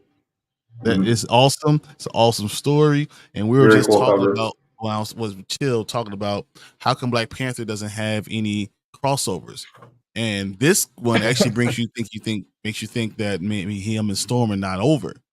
So even though Storms was someone else, I'm just letting you know, pick this up and let's talk about it. Let's talk. Because that's what issue 30 something? Yeah, 39. 39. Do you need to read the previous issues, or can you just pick this up and understand what's going on? Okay. You can pick it up. I mean, I do want to read this new Wolverine run. But I do have the whole run. I do have like here's 14, 15, 16, 17.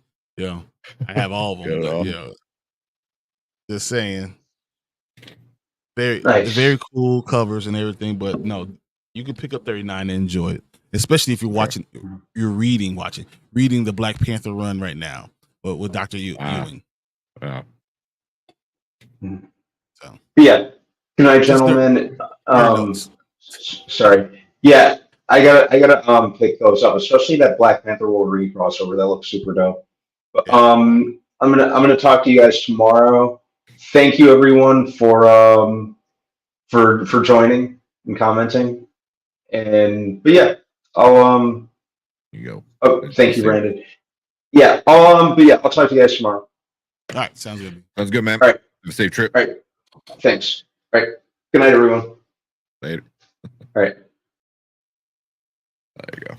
So there you go. Hashtag let Brandon nap. Let the man sleep. But yeah, So- no, definitely pick up this Wolverine one. I'm telling you. Yeah, The I gotta check that out. I Wolverine didn't know. Black Yeah, because It's- you're not wrong. Black Panther doesn't do a lot of crossovers. It really Mhm. doesn't. Usually it's Captain America or Namor.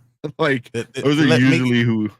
They make Black Panther stay in his lane, even though he's obviously should be around the X-Men all the time. Yeah. Obviously. You know. Yeah. So, but I think with Ewing and all this stuff, and the way her run is going, they're giving him a little leeway. Not her giving her a little leeway, but giving Black Panther, giving T'Challa a little leeway. And yeah, pick it up. If you reading the other one, you enjoy it. You will. Okay. I know I haven't been to the comic book shop in a while. But I know, so I'm like a few issues behind on Black Panther. So I might go pick that up and get caught up on Those are stuff good like ones that. to have. Yeah. But yeah, and then I'm looking at getting my those 3 comic books I had showed you, where it's the Ultimate Spider-Man #1, the Miles Morales #1, and where Peter dies #1. But I was watching somebody on YouTube and they're like, get it cleaned and pressed first. I was like, he's like, get it cleaned and pressed, then send it in. And then he's like, you'll get at least like a 9.2. Well, they're saying because he did it, he went from a 9.2 to a 9.8. I can believe that. You know, with whatever I think Saga. He had a Saga book. If So I damn. had got this at Adam Legend of Blue Marvel, that's a 9.0. If I would have did that with that, probably got 9.4. Yeah. Well, just because we looked that up and that Spider-Man book, if it's a 9.8, you said it's $2,000. $2,000. That's worth the cleaning. So I gotta see who is. So if you go to your comic book shop, ask them if they know a spot, because I really don't know a spot that does it. And I haven't been at my comic book shop to ask them. So I've been to like 5 different ones in the last so it's okay. But I will talk to I'll talk to my guy Johnny. So yeah, because if I can get it cleaned and pressed and then send all 3 of them in, I like it. And also, I mean, I love those books. They've been in a hard, like suitcase kind of thing, for years at this point. It's better to go ahead and get them graded and put it into plastic, so you're not going to take them out, and now you don't have to worry about them. Exactly. So I'll be cool with that. And then there's some other ones I want graded too. I got my Wolverine ones that are super cool. My Weapon X. I actually have those too. Yeah, I know one of these. I think this one is worth like a decent amount of my couple $100 if it's graded like above a 9.2 or something. So, but like I really don't buy comics to get them graded, but I wouldn't mind having some on the wall. Yeah, I just don't like getting rid of stuff. Yeah. Well, that's why I'm gonna buy it because I want it. Same thing with like that Disney card game. People are buying them to resell it. I'm like, no, I want to buy it because I want it. Like I buy things for me, because I want it, not because I could turn around and make a buck on it. Which I'm like, if that's your thing, that's cool, but yeah, you can sell one though. What was that? You can sell one of them if it's worth $200, sell it. Yeah. Well, shit. There's one card. It's like a Elsa card. It's super rare. If you get it graded right away, it's about $2,000. So I'm like, okay, I might sell that one because that one could finance me buying more. So, exactly. But yeah, that one card is crazy. Brandon Davis said, so it's only one Marvel movie for the next slate. Yeah. Deadpool 3. They usually do 3 a year, so this is gonna suck. I think it's gonna be good, actually. Clear our palettes. Yeah, exactly. It's gonna be, and it's just comic book movies in general. So it's a Deadpool movie and Joker #2. That's it. Like I don't know. Joker 2. I don't count a comic book movie. Well, I don't count that at all. Yeah, not really, because it's its own take on Joker and stuff like that. But still, I- people see the I think character you and they're get. like, yeah, I think you get beyond the Spider-Verse before the year's out. for the end of the year. I hope Mhm. so. I hope so. But then if we get it at the end of next year, I would kind of feel bad because I'm like, damn, did they work all these guys to death again? No, well, not if you get in October. I mean, you have to what start like what post now, editing are you doing? Like, I mean, you're filming it, you're doing all the stuff. What post edit? Like, once you finish I mean, it's doing all editing though. That's the it's, thing. it's Is like, all it is editing. So like, I Yeah. feel like there's nothing. Yeah. You're done. You're done. Like, it's done. It's done. Like, and there's no Yeah. there's no touring. There's no marketing. There's none of that stuff. It's done. It's done. So you Yeah. can finish that in 6 months and then release it still. I hope so. I hope so. I don't want to wait another 2 years for it. Do you just want to get into? Yeah, it's already late. Let's Yeah, get it's already into because there is the Inside Out 2 trailer and the I don't know if you've Yeah, seen that's the awesome. Merry Little Batman trailer. No, I've only seen the Inside Out. That's the one I was gonna talk about. But yeah, Yeah, there's the Merry Little Batman trailer. Batman. It's animated, obviously. It's kind of drawn in a goofy way, but I don't know if you wanted to watch that one or not. I'm down for talking Batman. All right, we can do that real quick. We haven't talking. Also, there's that new DC movie, animated movie. Was it? Oh fuck, Justice League Crisis. Yeah, that looks fucking awesome. That looks awesome. But hopefully, maybe we'll do a review when that comes out. I don't even know when it's coming out, but I think that's gonna be a trilogy, like a trilogy animated movie, which would be super cool. I didn't realize there's another Ted coming out. It's a show. Oh, it's the TV show. It's the show. Yeah. Yeah. So I see the Justice League Crisis on Infinite Earths. Just Justice League Crisis, I think it's called. It says Crisis on Infinite Earths. Is it? Okay. Oh, it might be. But yeah, I saw that trailer already, and that looked really good. That looked really, really good. It's Code 8. I don't even know what the hell. Yes, it's coming soon to 2024. Part 1, 2, and 3 of Crisis on Infinite Earths. Nice. That makes me happy. That we're getting all 3 parts next year. I'm cool with that. Yeah. So if you need your comic book fill, for 2024, that might be it. Because DC does animated the best. Better than anyone else. Better than anyone else. Better than themselves with live action too. Like, they're good. They're good. Yeah, it's a show on Peacock. Yeah, I put the trailer on Facebook. Yeah, that's how I think I saw it. It looked kind of cute. It's like when he's like a teenager who is younger. Not Ted, the kid. Yeah. You guys should watch Laserhawk. I heard that's really good. I really want to watch is Blue Eyed Samurai. I heard about that. Yes. Everybody is saying that is one of the best animated things to come out like since Spider-Man. Like, it's so good. Like, really, really good. So like, shit. So that's on my watch list now too. But yeah, I heard a lot of good things about this Laserhawk too. I've been hearing people talk about that. And I gotta finish freaking Attack on Titan. Mm-hmm. Which I'm kind of like, I really don't want to, but I have to at this point. Legend of the White Dragon. Is that the Jason David Frank thing? Yep. Yeah. I guess how I can watch that. I don't even know how you could watch it. It's on IMDb as a trailer. No, but isn't the movie's already out though? I thought the movie came out like September, didn't it? Thought it came out November, but yeah, because I wouldn't mind watching that one. That one he always does good. Just says fall 2023. So yeah.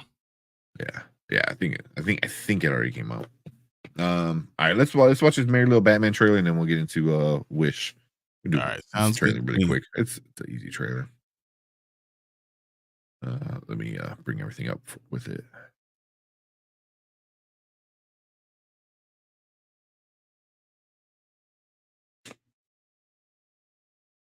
All right. Cool. All right, let's get it. Oh shit. Always forget to add that. All right. Let's do it. All right. What is up, everyone? Welcome to Spoiler Kings. My name is Tim Curry. We're Brian the Grizzly, and we are going to check out the Merry Little Batman trailer. So, I saw it already. Kind of cute, kind of funny. So we're gonna watch it and then talk about it and see what we think about it. I have no problem seeing Batman as a hero. Let's go. Yeah, all right. So let's check this one out and then let's talk about it. Okay, there we go. Please let me know if you can hear it. All right. Merry Christmas, Gotham City. In breaking news, Gotham is officially crime-free as Batman continues to clean it up. Dad, I'm ready to be a superhero like you. Merry Christmas, kiddo. My own utility belt! Which should only be used in case of a bat emergency. Oh, come on, Dad, I'm not a baby. Hey, I never said you were a baby. Emergency! Call for help! My precious little baby is in danger! It's the Justice League. Sorry, Damien. I gotta go. Shall I assume we did not see the Bat Razor? I like it. Totally ups my intimidation game. You have donut crumbs in your intimidation game, sir. Later. I promise I'll be back before Christmas. Oh, man. I'm the worst dad ever. You are. Jingle bells, Batman smells, Robin laid an egg. Joker! Oh, how I want to make a very special Christmas Eve. And what better way to do it than by stealing Christmas? I have to show Dad I can handle myself. Whoa! It's a bit saggy. Well, that one just leaves nothing to the imagination. The bat nipples. Dad made me a bat suit? Awesome. Wait until they get a load of me. You don't have what it takes to be a superhero. I can do this! I'm saving Christmas! All right, which one of you gave a little kid explosives? Allow me to break the ice, little Batman. What do you say? Need a wingman? More like a sidekick. Ba-na-na-na-na-na-na.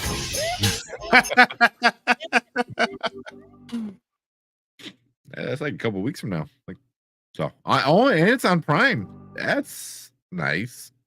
I did not know that. I didn't realize how much I needed that in my life. Yeah, I wasn't sure how you were gonna take it because it could be a hit or a miss, man. Oh, it's probably gonna be a mess, but I'm gonna enjoy it. Yeah, we'll enjoy it. It's obviously very, very, very, very different from the actual Batman and Damien. I don't know. It's in the idea of the first Batman we got. Very corny. Like that. It's in that kind of frame. I think it's room in the world for all of it. The serious Batman and just the fun Batman. I think all of that's it's doable. He's a character that can do those type of things. Yeah, and I think it makes it more funny and cute because he's supposed to be like this, creature of the night, and here he is, being a dad with this little kid and going to fight crime and stuff like that. So, yeah, but I like it. It looks cute. I like the animation. I'm kind of iffy about Batman's big old chin like that, but Joker looks cool. Bane looks cool. All the villains look pretty cool. So. But you don't feel like Adam West is the original Batman. This is more like Adam West. Dick Grayson. Being Burt Ward. Now that's that kind of thing. That kind of silly slapstick type of stuff. I think there's room for it, especially at Christmas. Yeah. I see what you guys said. Brandon said, it just looks like the kitty type of thing I would watch and love. I love Teen Titans Go, so I'm watching that. Yeah. Yeah, I can see that. They remember Damien as biracial. What did they say in this one that he was, or does he just look? Huh. Oh, did they say something, or he does look a little bit, I guess, more dark complected. Definitely does. Than than Mr. Pinky over here. So okay, nice and brown. Look at him. Yeah, I mean, just some of the animations they have with like Poison Ivy. I really am digging this Joker. I'm really digging the Joker kind of look. It's pretty cool. Mr. Freeze was kind of goofy. The fact that he sounds like Arnold. Yeah. Where's that? There's like a I don't even know, penguin, I guess. Yeah, but yeah, I'm digging it. It looks so much fun. I'm going to enjoy watching it. Yeah. Bane is all veiny, but yeah. I'm gonna get explosives. Yeah, I like it. My nephew might like that. Oh, 100%.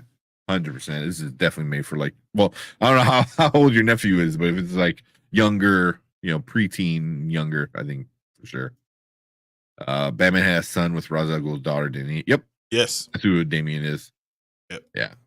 Yeah. But he is nothing like this. He is a murdering assassin psychopath thing killer. He is not a very innocent little boy. He's a little boy, but I mean, I think the bad one, really good one is there's a Batman movie, and animated movie, and that's when Damien first comes in. I think it's got I forget what it's called. But him and Dick Nightwing have a fight, and Damien beat the shit out of Nightwing. But the only thing was Nightwing, was not trying to kill him. Damien is trying to kill Nightwing because that's what he does. So the whole time, so obviously he's holding back. Dick still wind up winning. But yeah, he got cut up pretty bad. And also he had a sword. So yeah, that helps. Yeah. No, I think this is a good way to introduce Batman to another generation too. Mm. To keep yourself, you have to continue to reinvent yourself so you have younger generation wanting to see your stuff.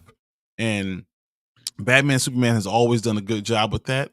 And I feel like this is another step in that direction. Mm. So it doesn't matter if you and I want to go watch it, because I probably will. But it's about bringing a new generation of it, always like introducing Batman. And then you can see all the awesome animation stuff that they've done with it. Mm-hmm. So I think this is genius again. And once again, it's the best thing DC could do. Yeah. And this might be the perfect thing, like you said, for right now. So definitely watch it December 8th on Amazon too, which is great. You don't even have to leave your house. You watch it right on Amazon. So but we'll probably watch it, and if it's good, we'll talk about it. That what day is the 8th? Was that like a Friday? So that Monday maybe? Yeah. So this Friday is the 1st, the next Friday is the 8th. And which is awesome. I cannot wait. Can't believe we are in December, but I want to see this show about this hero. No super. I was like, wait, what? Yeah. About this hero. About this great detective. Yeah. But cool. That's what we think about the Merry Little Batman. It looks fun. I think we're gonna watch it for sure. I hope we enjoy it as well. Because it does look cute and fun. But leave a comment, let us know what you think about Merry Little Batman. Are you gonna check it out? Are you gonna skip it? Does it look too goofy for you, or is it right up your alley and you're gonna have a lot of fun with it? But leave a comment, let us know what you think about it. Also, make sure you hit the subscribe button and that like button. Come join us every Monday and Thursday, talking movies, TV, streaming, all that good stuff. And you can be part of the show like some of these guys in our chat were as well. But we appreciate everybody in our live chat. If you're watching, stick around because we're going to finish up with our last topic for the night. All right. All right. Bring this down. Yeah, we got that. The other. We should do one. no. Actually, we should do another trailer. You want to do another trailer? Yeah, because it's easy to cut up, and we should do 2 trailers, and then we do all this other stuff. Which one? You want to do Inside Out? That's fine. Yeah, well, that one's much. No, it's still a minute and a half, but Scares me.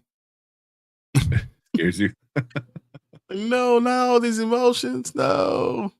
You see somebody did like a skit with it, and they're like, "Oh, and when she gets 18 or 16, there's another one called Horny." And it's just like, you know, I think what was it?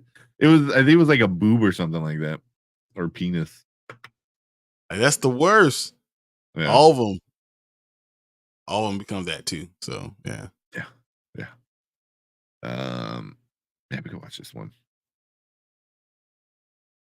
Yeah, Bob Iger is like, we're making sequels. So many sequels. We're bringing the money in.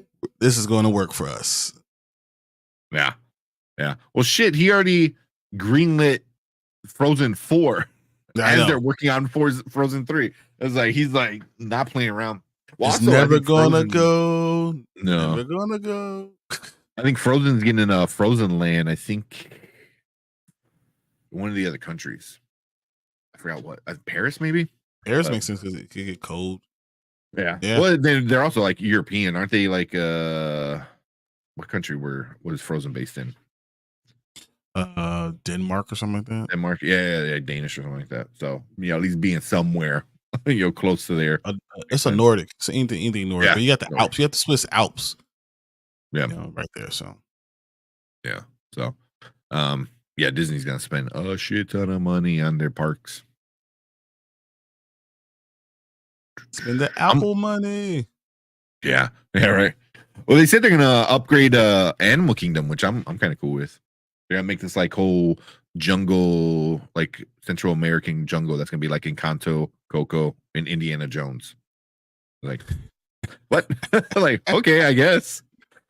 Yeah, he was in the jungle one time. Yeah. All right. Let's watch this Inside Out trailer. All right, what is up? Welcome to Spoiler Kings. My name is St. Kramer with Brian the Grizzly, and we're going to check out Inside Out 2, the teaser trailer. I think we saw it before Wish. Yeah, I think it played before the Wish movie. So we both saw it from there. But yeah, let's check it out and let's talk about it. Bring this up. There we go. All right. Let me know if you can hear it. All right. Sounds good.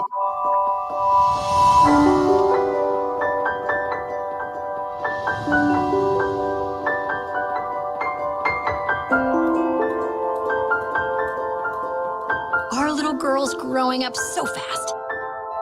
And things couldn't be better.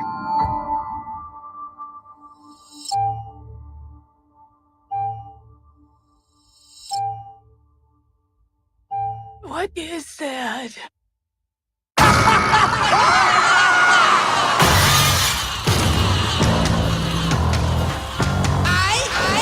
Okay, let's clear it all out. It's demo day! Wait, what's happening? Who are you people?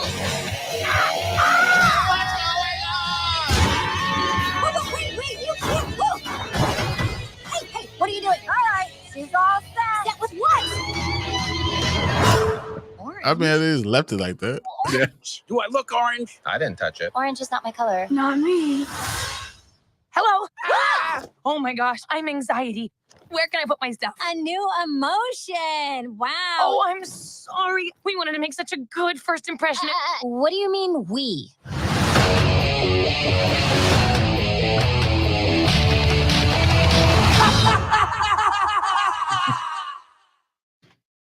All right. What'd you think? It scares me to death. Oh my God. My baby is growing up fast enough already. Now I'm seeing that. I'm like, oh, here we go. Kind of peek in the future. I'm not ready. Yeah. I wasn't ready. And it's just, I could see the emotions coming and the anxiety and the high school. Oh, I almost want my baby to stay my baby. Thank you, Pixar. Yeah. You've ruined it. Once again, Disney Pixar ruined my life again. Thank you. You know how to Well, yeah, the last one is like killing off imaginary friends and all that stuff. This one is like anxiety. I was like, oh. I think from what the rumor is, it's going to be focused on social anxiety. You know, so which makes sense. It's a easy, I guess easier, anxiety to kind of talk about. But one thing it did talk about was like was like, so there's different forms of anxiety. So I wonder if that's gonna transform into different. It's going to be in part of all of them. I think it's going to be in part of everything, like joy. But you're anxious for joy. You're anxious, you're anxious for and scared. You're anxious and angry. You're anxious. So like there will be one of them that's anxious for every single emotion. That'd be interesting. That'd be cool. That'd be kind of interesting. I like that. But yeah, I don't know. It looks good. And then I'm assuming those were like hormones. They came in and wrecked the place. Like in the middle of the night, just came in and just tore everything up and left. It just left. It's left. Like what? Which is like, it's a really good like visual of like hormones just comes in, tears everything up, and you're just like, wait, what? Why do I feel like this? What's going on? Everything's all messed up. Especially as a teenager. Yep. Yep. But it looks cute, like before we started recording, I know we said, Disney is going all out with their sequels. So, take a good movie and make it again. Exactly. So, and watch it. All the money come in. Yeah. They need that part they need to fix. They need to fix the money part. But a lot of people really love, Inside Out, the first one. So, this might do it again for them. After all the success of Elementals, I think they're this smart to come out with. Yeah. And you have things that you can have toys, you can have all those things. So all the marketing is there, all that. Just the production of all these toys are going to be help out a lot. So I think it's a smart thing for Disney, especially to take a break from Marvel and do what do. Agree. Great kids movies. Yeah. And it's kind of growing up. So it's like those kids that watched that one and kind of like, oh, I remember I had an imaginary friend. But now it's like, now they're older. So now the movie kind of grows with you, which is a really smart idea. I mean, I don't know how long you can, do that for, but at least for a sequel, it's not a bad idea. Because you're make a cool $500 million. Who wins? You win it. Yeah. Yeah. And you were literally going right after the same exact audience. But let's see what you guys are saying. Brandon said that looks fun and they didn't give away too much at all. Yeah, they just kind of set it up, which is all you really need. It's like you already know the characters, you already know the human, but now you're just throwing in this one other thing. So I agree. They know they was wrong for the way they killed that character and didn't bring him back in the end. What was his name? I can't remember what the imaginary. Oh my gosh! Oh, it had a silly name. Oh man, I remember. Well, look that up. He said, depending on how old they are, have her bring in the aspect of her starting to like boys. Yeah, I can see that. I can see it too. I don't need that. Nope. Brian's like, nope. You still gotta like Bing bong. Shot. Bing bong. There you go. Bing bong. Yeah. Well, nope. Any boy gonna come to this house is going to. First thing I'm gonna do, put him on the bench, put 300 pounds, and put it on the chest. Oh, jeez, and leave him. You only can leave the house if you can pick it up off your chest one way. You ain't got to bench it, but you got to figure out a way to get out. Brandon, yeah, that's right. Your daughter's still a baby. You know what I mean? So my baby is right there around the corner. Ugh. Mm-hmm. Mm-hmm. Boys. No breaks from Marvel. We're Marvel's getting doing it. their own. They're putting themselves in the corner. It's not our fault. Yeah, right. Yeah. But yeah, man, I like you said, I think this is a smart move. Like, go back to what Disney does best, and it's good animated films, and make a sequel of one that's already proven. So I think it's gonna do well. Yeah, exactly. There they go. Toy Story 5. Toy Story 5. This Frozen time 4. the stories are toys, and the toys are the story. Yeah. Story. But yeah, I like it. Did it have a release date? I don't know if it had a release date. Just said 2024, the summer. So, Summer 2024. So I'm thinking May or June. Yeah, which makes sense. That's when the kids are on, summer break. Throw out a nice Disney film that they all remember and love. So. Oh yeah, I can see this one doing pretty good. I can see it doing pretty good. Unless the next trailer just absolutely sucks, which I doubt it. I just don't see how. In an animated movie, I just don't see how it sucks. Yeah. So. Yeah, they might as well make a third when she goes to college or something. Yeah. All the hormones of when she's pregnant. Jeez. Oh my God. Yeah, she's about to have a baby. All the hormones at college will just be one thing. Yeah. One track minds. I don't need that in my life either. You got a long time before that though. So 9 years and counting. Oh geez. So as Brian contemplates his future, let us know what you think about Inside Out. Leave a comment down below. Inside Out 2. Did you like it? Did the trailer look kind of whatever? Are you just kind of over it? Did you not like one? Or are you giving number 2 a shot? But leave a comment. Let us know what you think about this one. And make sure you hit that subscribe button and that like button. You can come join us every Monday and Thursday. We're talking movies, TV, trailers, streaming, all that good stuff. So you can come and hang out with us. And you too can be part of the show. But we appreciate everyone watching live. Make sure you guys stick around because we are going to talk about the movie Wish. All right, jump right into it. Yep. Damn. Let me have the cast and stuff real quick.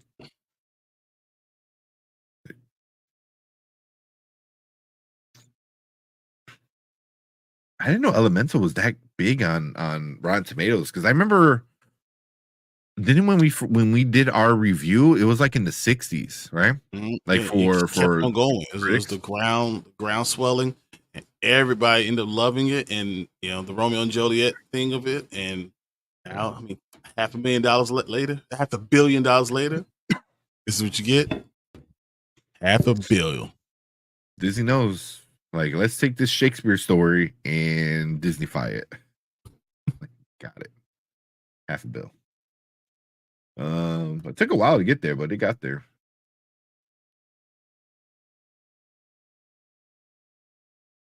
All right, cool. You do a quick synopsis? Yep, I'm ready. You got one? All right. Let's get right into it. Wait, sorry, forgot to switch. Try it again. All right, what is up, everyone? Welcome to the Spoiler Kings. My name is Tank Kramer with Brian the Grizzly, and we are going to talk about Wish, the new Disney fantasy musical animated film that came out this past weekend. We're gonna give it a full review, give our ratings, our likes, our dislikes, all that good stuff. But before we go, Brian, you got a quick breakdown of what this movie is about?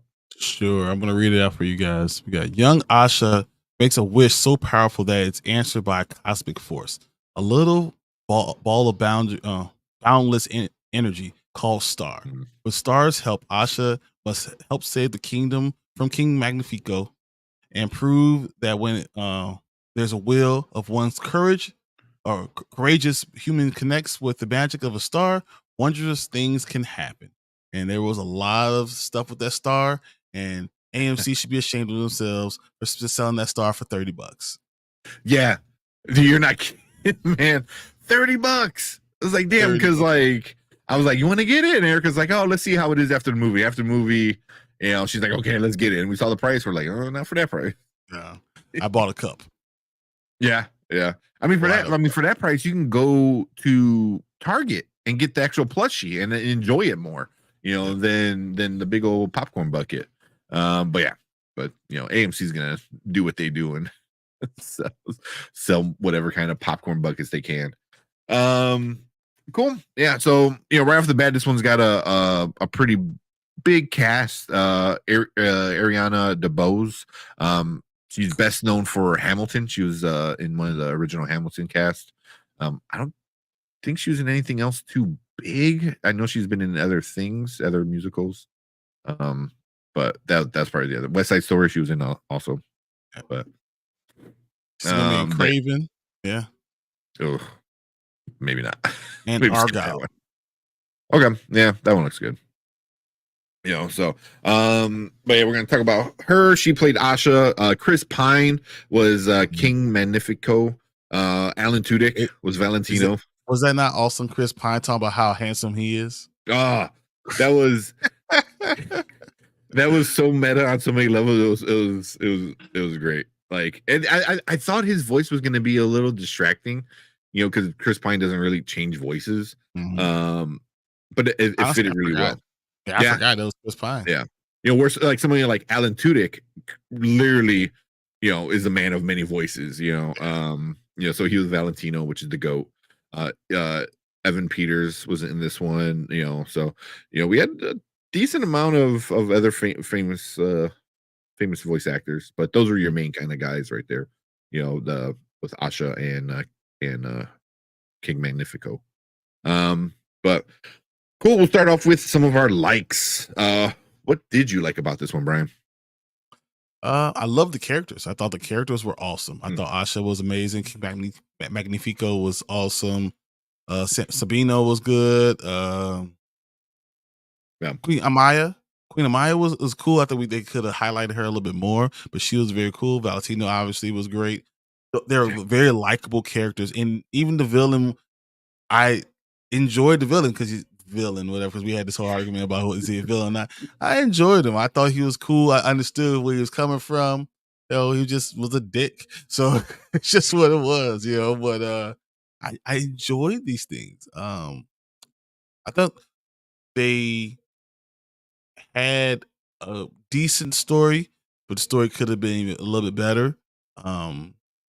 I thought the music was fun. It wasn't catchy, but it was fun. It was a little bit too wordy. That's what I mean. It was a little bit too wordy. But the music was good. It made sense. It evoked emotion. Watching it, especially me, having little girls there, those always, it brings emotions when I see little, girls growing up. And that's what you saw with Asha. Asha's turn going from 17 to 18. She's growing up. She's going to start giving her wish out. She wants to be an apprentice and all these things, but she stands for what she knows. And I thought that was very cool too. And then of course, her being multiracial, being in the Mediterranean, she has different cultures pulling at her, which is very cool. I thought all those things mean it was an interesting movie, and I don't understand why it's getting as much hate as it is, but my initial thought was very good. I liked it. Yeah.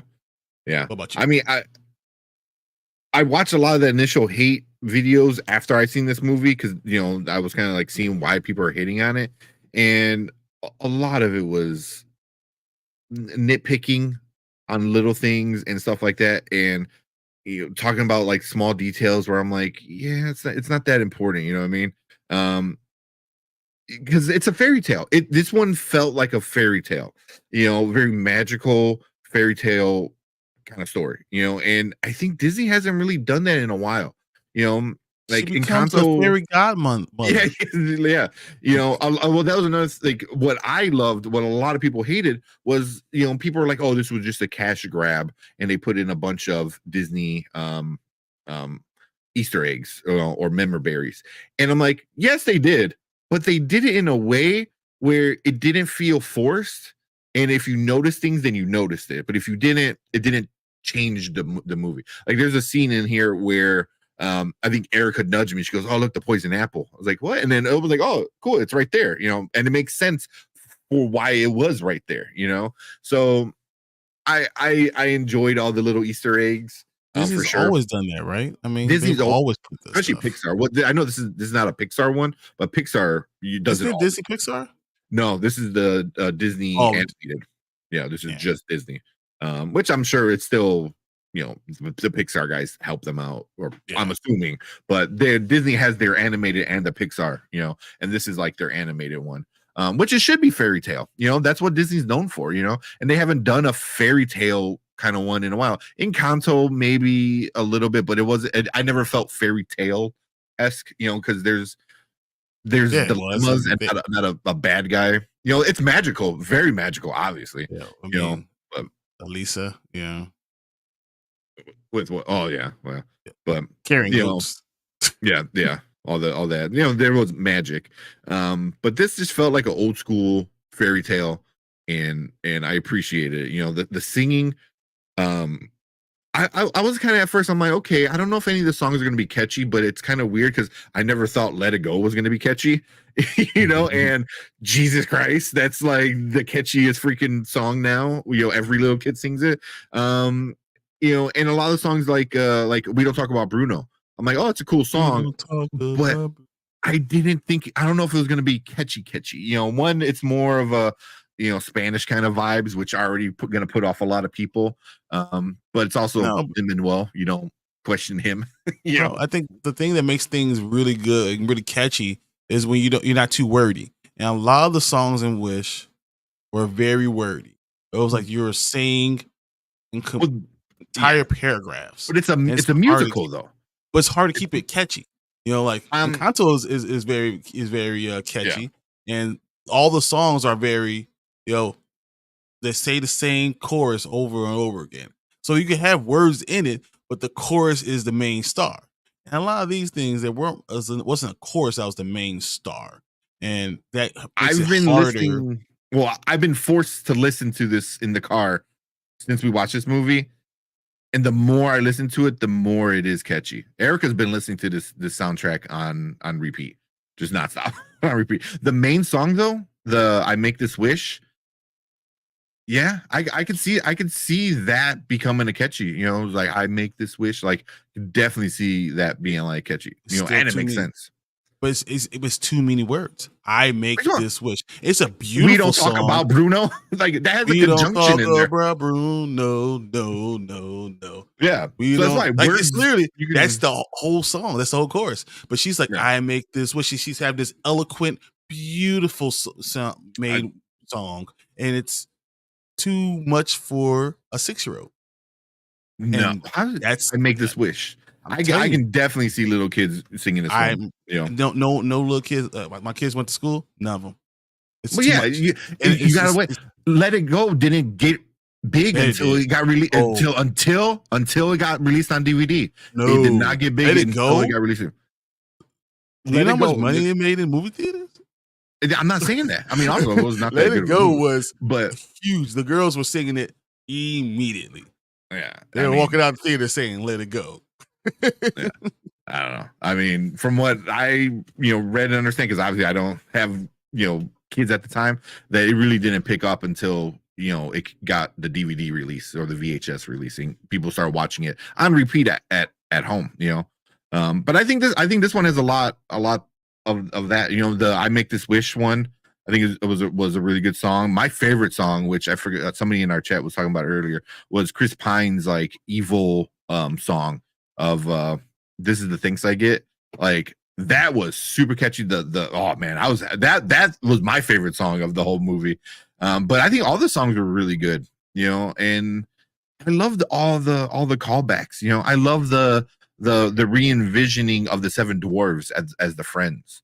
Like I like that. It didn't feel forced. It just felt like, oh, okay, here's her friends, but we're also going to kind of give them a little bit of the seven dwarfy kind of vibes, but it doesn't feel like too much.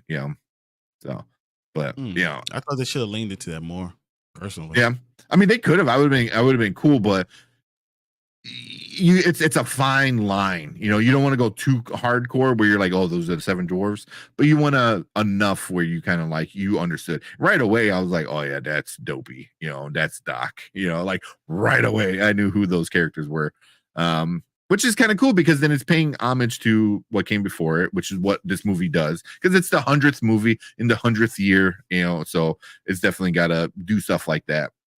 But it also like helps maybe some of these kids like, oh, where does that reference from? Like this very old movie that's older than Mommy and Daddy. It's like, Snow White and Bambi and stuff like that. So, those were all kind of like cool little references, but it was fun. It was cute. I enjoyed it. I thought it looked great. I guess there was a big problem where people were saying the animation didn't look finished, and yeah, I thought it looked I saw the good. Dolby sound, Dolby music, Yeah. So I mean, Dolby was awesome. Oh man, I know Erica wants to see this one again, so we might go see it in Adobe screen. But I felt like if it looked kind of new school, but still had hints of like old school 2D kind of stuff. I kind of wish they went full 2D, but kids today wouldn't appreciate 2D. They're like, why does it look old? So, but I think that's why a lot of people were complaining about the animation, but yeah, for the most part, it was enjoyable for me, with the stuff that I liked about it. Yeah, that's about it. But what you got for your dislikes? I think they just could have done a better job on a few things. Kind of as I was talking about before, I think the songs were too adult. Not like this adult content, but when I'm telling you, with songs that really hit for kids, have to be very, very simple. Something they can remember because it's all words they use, and it's repeatable. And I think a lot of these things were eloquent. It was beautifully like it was very smartly done. The music was done, smart done, and I enjoyed it but I can't repeat any of those songs off memory because there's a lot of stuff going on. I made this wish. All of it made perfect sense, but it's too much for a little kid to just be able to come and recite Hakuna Matata. It's just this word, like that's it. It makes it simple and something they can repeat. And I think that it hurts a little bit with that. I think the characters they introduced a lot of different characters, and they didn't really dive deep into a lot. Some of them were introduced that you probably didn't need, but the reason they did it, we know, is because it said several dwarfs. That's why he has these friends. We see it, but when you introduce all those characters, and I ask my kids, do you remember any of the characters' names? And they can only remember one. That tells me maybe you didn't need all those characters. Maybe you introduced too many and you can't remember everything. Maybe 3 friends would probably have been a better number. Just like you had 3 hyenas. Like that might be part of things that hurt it. But I think it's too smart. If that's really saying a bad thing, it's too well done. It was too well thought out. Just very. I enjoyed it. For me, it was a great movie for me. My kids liked it, but I asked them, "Do you want to go see it again?" And no, we're okay. I actually want to go see Trolls. They would rather go see Trolls than go see Wish again, which tells me a little bit about it. And I think it's going to suffer in the box office because of those things. Yeah. I do agree. It's like with I don't want to say it's not adult themed. No, it's not adult themed, but just a little bit older kid. Mature themes. With that, because the whole idea is, Asha was wanting to be the apprentice, which is cool. She wanted, I want to learn all this cool stuff, but then she learns the truth, and then you run into the dilemma of knowing the truth and handling the truth when it might not be the most beneficial thing for everybody, but and then you do get into some more a little bit more mature things, with stuff like that. It's like, because like what's right and wrong, but what's right might affect a lot of people, which obviously like what it did in the movie. You know what I mean? Like she did the right thing, but it literally affected everyone has to everybody. deal with it. Exactly. Yeah, everyone has to deal with it. So that's it is a very interesting thing, but it is. And one thing I saw somebody say, this is like a PG-13 movie packaged in a G like looking movie, which is fine because some of the best PG. animated, that's why it's PG right in the middle. But somebody that's fine because like the great animated movies are very mature, but they're kid friendly.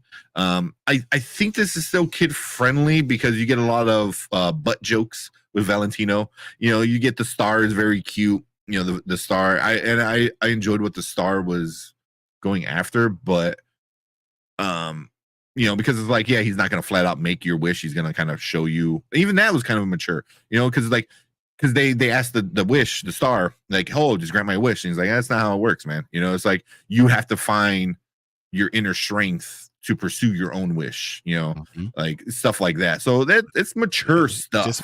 It's a little bit too mature, too well done, too well thought out. Like your only crime is that you did it too well. You thought about things too well. You have to dumb it down, and I hate to say it for dumb it down for kids, but you need to make it, just less mature. And if you did it, I think it makes more money. I think I can see this getting some legs. Although I think a lot of people are hating on it over. You're gonna have to get a whole lot of legs for when we kind of. But look what happened with Elemental. Elemental was horrible opening, and it got some good legs, because I think people were saying things about it, but even Elemental was a very older, mature kind of thing. Mm-hmm. But I think this movie is. I think it's all this. It's a lot of the hate that this movie is getting. That's gonna get people. It's gonna be people who are kind of on the fence, and then they see 15 YouTubers bashing it, and then they're like, "Oh yeah, I don't want to see it." Then like I'm gonna go watch Justin Timberlake do fucking NSYNC. Elemental was doing the same thing. Yeah. Elemental was getting the same thing, but when people saw it, people were falling in love with the story. The story was a complete story. And but that's this one. No, this was banking on a franchise. It was written like a franchise because the bad guy is not gone. The bad guy could be reintroduced. Like they wrote it like it's going to be a huge franchise. Once again, so well thought out. Yeah, it's like I'm saying these words is like I'm condemning them for doing the right thing, but it's so well thought out that it might hurt it. In the game, grand scheme. I don't know. I could see it doing well because like Elemental, so many YouTubers were bashing Elemental. It's stupid. It looked horrible. Why is the animation off? The story was bad. Why are they cramming like wokeness and everything Disney is just automatically woke to a lot of people. So once you get past that initial like 2 weeks of these YouTubers bashing it and get to the actual people who enjoy it, then we'll see where it goes. Because I think Elemental internationally was amazing. From get go, from day one, internationally, it was killing it. And the fact that it only got $17 million from international numbers the first week does not sing very well for this. It just does. And then once again, you have a multiracial, a dark-skinned character as the main character. If it was a fire, it would be different. If she was a cloud, it would be totally different. That's why Elemental did so well because obviously no race. Amber was was I mean she was Asian descent. Definitely you can tell just by the way they wrote it and everything and the way they greeted each other, their land. But then that's why it did so well in prove it. You can say I was Eurasian. I would say I was from Europe. Someone from Western Europe, they could say anything, so it doesn't matter.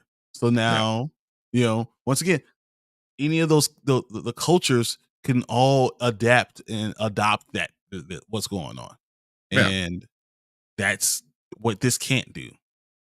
And I hate that is because you see, someone who is not blonde hair, blue eyed as the main character, and it's just interesting. But that's how it goes, and I think people don't want to admit why they hate something. That's the big thing, because I think for like, she's really not a princess, but like just for the sake of Disney, the whole idea, Disney princess, Disney for Disney princesses, like she's the most, I think thought out kind of one that we like a Disney princess that we got since like maybe like Moana, because like Moana had a lot of drive and stuff. Yeah, but she was also a real princess. Yeah, she was an actual princess. But just so I would just say, like in the main like Disney female, Tiana, Tiana, she became well, not even a princess. Did she become like a queen because she married the dude? But I don't know. Yeah, but she named really that she got a job. Yeah. She still got a job. She got a job, open a business. But it's another movie, that has, obviously a black, lead character that, it's starting to get its flowers now. And that's what, like a decade later. I forgot when that even came out. It's years later that people are starting to appreciate The Princess and the Frog. So things take time. That's why like things being catchy takes time to know if it's catchy, because there's the things right off the bat, like you said, like things you're gonna come out and hum in and stuff like that. Frozen had made $1.2 billion in 6 months, like 4 months. Like you knew we were watching something spectacular. It was a groundswell and unlike something we've ever seen. I knew walking out of Lion King that this was going to be epic. I knew walking out of Finding Nemo that this is going to be something that kids are going to love forever. Those are movies. I knew Toy Story was going to be an unbelievable franchise. I knew it.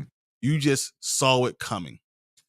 I'm hoping that sometimes someone gives it the respect it really deserves, but I don't think people are. This is just not the time. The time period now is very harsh on movies that aren't geared towards the white, blonde hair, blue eyed type of character. It just is what it is.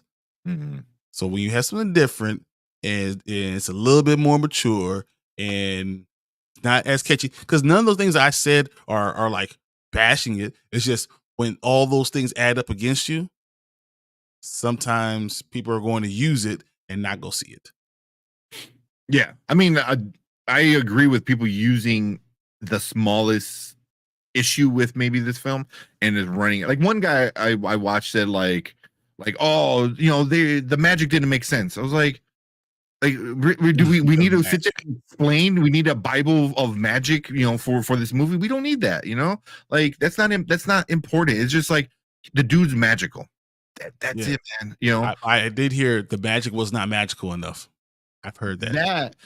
That's kind of because at the end the magic I thought was like super good because he was the only one with magic, and then the star. I mean, there wasn't a lot of magical beings, but I mean, how much do we need to get into magic? Like how much magic was in Little Mermaid, that made that magical. In Kanto, the whole thing was magic. So yeah, but I mean, for me, it was magical enough, where he was the bad guy. Snow White. There was only one magic person in that one, and it wasn't the good guy. Yeah, but Snow White is also 60 or 70 years old. Yeah, like you said, well, not blonde hair, but but same thing. Snow White. Idea. Yeah, exactly. As white as snow. But I think Disney is in this spot right now that even if they make a good movie like Wish, people are gonna bash it because they want to bash Disney and they want to hate Disney. Because of personal reasons, which is fine. You can boycott and avoid things that you want to avoid. But if you want to be a critical reviewer, then be a critical reviewer. If you want to be a person that's talking about their personal feelings, then that's fine too. But you need to kind of let that be known. What kind of reviewer are you? Are you more like a movie viewer, or like, this is how I feel? And you can kind of do both. I think we do a There's little bit some of things both. that I thought that would be cool. Like I see some people saying like the star was supposed to be a man. I didn't want just the star to be a man. I wanted the star to be her dad, the living embodiment of her dad. It brings the story full circle. Yeah, and they kind of hint at it a little bit, but once again, they leave it too much for interpretation. But if you give it that, like the star is her dad coming back, giving her and watching over, like someone dies and then you see a star start shining that you never noticed before. That idea, that concept would have been epic. I think that would have been much better to add into it. Not that it's bad, that it adds to it. See, but I'm giving it already, if I was grading it, an A, I'm already giving it A. Now you get an A plus because now it's making something epic, but someone else is just giving it a bad grade. That might turn it around to say, well, that is something that made me get emotional because I've lost my A, B, C, whatever. And that reminded me of that. It gets into that emotion and, drives it home sometimes. And yeah, see, I that's what I took it as, was like the star was like her love for her dad and stuff like that, because that's why they, he told her blah blah blah. And even the song is like, we're all made of stars, it's like, oh exactly. yeah, her dad was part. That's how I took it, as like it was like her dad in heaven kind of helping out, and the wish being, the Disney kind of, thing with the star, wishing on a star, it kind of took all that together. Immediately plan to put that out there so no one could have that for interpretation. That needs to be there. Just like, Mufasa's, you're playing on other Disney movies. Once again, 100 years, Mufasa's in the sky, wherever, the great kings of the past are in the stars. Like, you've already said this in all these different movies. Just give it to me. I think that would have been okay. I would not have, maybe just if like, as the star was coming down, you kind of see the dad in the clouds. Like, nothing too crazy, because I think bringing the dad as a man, as a person, like if the star was a man and was supposed to be like her dad, I don't think that would have been as good. It would have started getting even more serious, I think. I think it's emotional, and I think sometimes you need to get more emotion, because there are a lot of people that are losing, loved ones, and that connects with them, and maybe you forget about the color and you remember the emotion. The emotion about it. So, Professor, usually I save the comments a little bit towards the end, but he said, couldn't you say this be said for reviewers who show too much love for Disney? You could, yeah. And that's why I'm like, you need to be critical about it, but, hating on something gets more views and gets more eyes, obviously. So you're going to hate on something, and right now Disney's the thing to hate on. And if they make a bad movie, they make a bad movie. Don't get me wrong. Like, Lightyear was trash. Lightyear was absolute garbage, and it should be called out like, this is a bad movie because it's a bad movie. Was this a bad movie? We'll give our ratings in a second, but I mean, no, we can both easily say it's not a bad movie. It's not a bad movie, and it's also it's a fairy tale made for kids. You know what I mean? Like you said, your daughters were really into it. That's kind of like the thing. It's PG, so it's not really made for quite like a 7-year-old, but it wasn't really made for a 13-year-old. It's like that in between area where you start questioning things and looking at different things, which is hard because now how do you really make money off of kids? Yeah, that's just what it is. You're Disney cartoon. That's what Disney is. You make money off of kids. So when you start going towards the ages of 12 to 15, who even if they do like it, not gonna tell you they like something. That's true too. Yeah, I was like, it was okay. Probably not the best group to go after. I'm just saying. Yeah. But yeah, Jason says like that's the difference between a reviewer and a hater. You know what I mean? A hater's gonna hate on it no matter what. And it's gonna find those nitpicks. And there's things you can always nitpick on, like saying like the magic with this and this and blah blah blah. Like there's always nitpicks on everything, but overall you just gotta look at like the story, who's it made for, and stuff like that. So because I mean you can look at any movie that we loved and nitpick, small things, but they're small. Like what does that little nitpick do for the overall movie? Is it a big thing or is it a little thing? So Is it objective or Lightyear. subjective? Yeah. You know, say it as bad for story, etc. Hayes will say it's bad because there's lesbian kiss in it. Exactly. Did you see for that long? In the background for a second. Yeah. You know, it's a bad movie because, you know, the story is bad, you know, and like you said, haters are gonna find the weird thing in it, you know, and be like that. But you know, that's how you can usually tell the difference. But like I said, there are critics that are actually not liking it, you know, too. So there's a lot of critics that don't like it. Yeah. But also, like I said, critics didn't like Elemental, and then the numbers started going up. Like it started off like in the 60, and then it started making its way up. It never got to 50 and 40 and 8 and no, like it never. It's never been that low. Never dropped that low. So, here, let's get into our rating, then we'll get into some of these comments real quick. Bring up the rating system. We're gonna find it. Here we go. Bring that one up. Cool. So we're gonna rate this. We do things nice and easy here. No 1 through 10, ABCs, all that good stuff. We do things now, later, never. Now means you got to go watch it right now. Later means you can wait till it's on streaming, and never means you can skip it altogether and not even waste your time. What are you giving Wish, Brian? For Thanksgiving weekend with family, this is the exact movie you need. I think it entertains the kids enough. Once again, I don't think it's going to be one of those things that I have to go buy it, but it entertains the kids enough that they're going to watch it and really be, you know, enthralled in it. And then older people are going to be able to enjoy it because of the story and what it's telling you and all the little nuances that really make it good. So for me, it's definitely a now. I think it came out at the right time. I am disappointed by the hate. But what my hope is that the Christmas season and the fact that there's a lack of December great movies, that it gets some type of ground swelling that people will at least be able to, objectively look at it and give it its flowers for where it is. And you could say things that are critical because I've been critical of the movie too, but at least give it its flowers for where it's due. I'm hoping that we round out, and if it makes $300 million, I'm happy. Be very happy. So yeah. So I'm right there. I'm gonna give it a now. I think a lot of the hate is superficial hate and nitpicking. Overall, like I think the music is very fun. I thought the animation was pretty, and the voice acting was great. And the singing themselves, like Ariana DeBose, holy wow, man.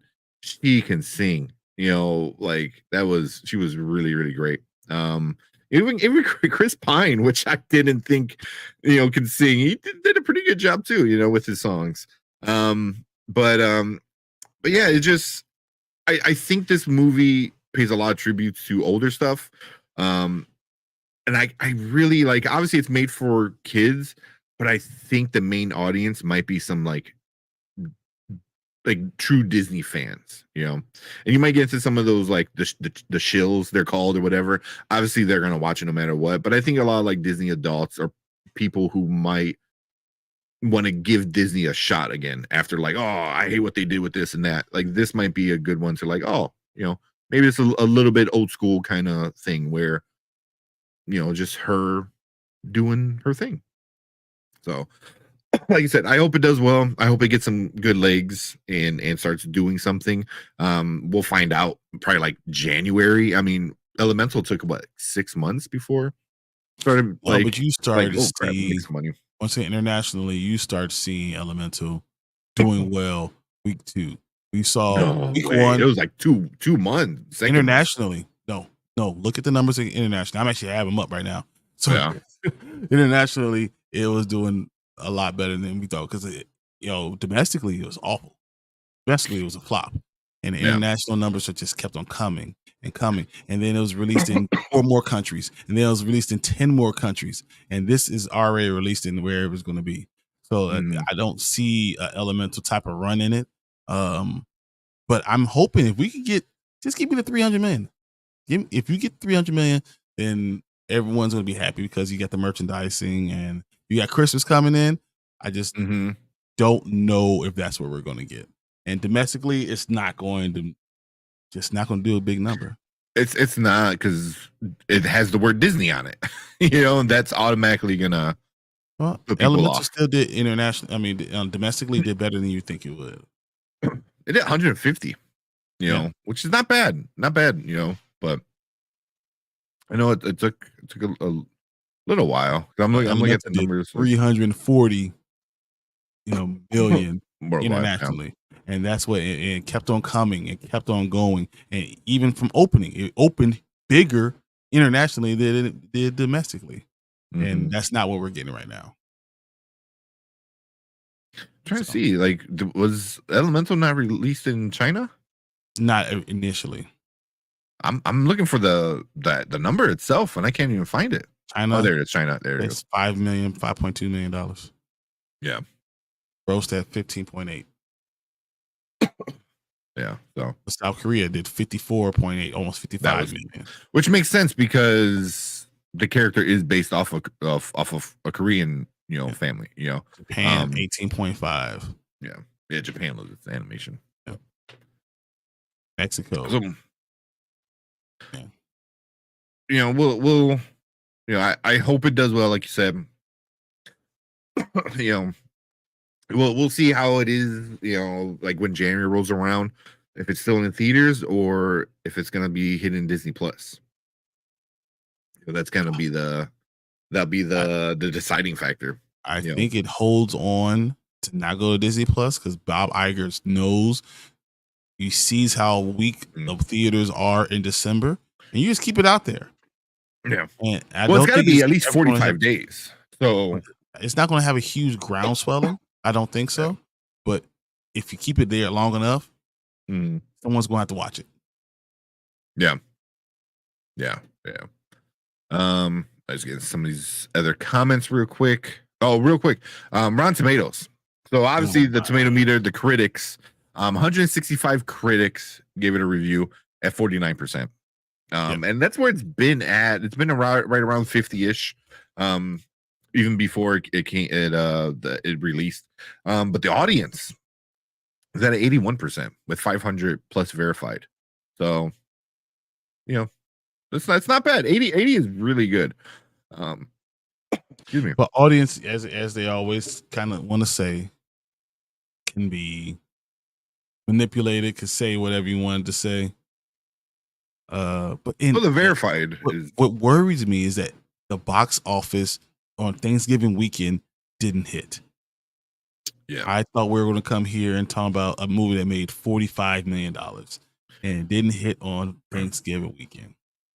No, I kind of knew this wasn't going to be number one. With what it number was going against. Almost number 4. Yeah. With Trolls, people are going to go see Trolls because it's a simple movie. People want to go see NSYNC. That's what Trolls is. No, Trolls is way more than that. Don't belittle Trolls in front of me. Don't belittle Trolls in front of me. The biggest boy band in the world, in the 90s, they weren't even in the movie to the end of the movie, bro. Yeah, but I mean that's all it is. It's Justin Timberlake. Don't troll Trolls. Don't troll Trolls. Look at it. About right before the movie comes out, he decides he wants to bring back NSYNC. I was like, come on. It was smart. They were in the movie at the end. But no, Trolls was a good movie. Yeah. It was a good movie. Yeah.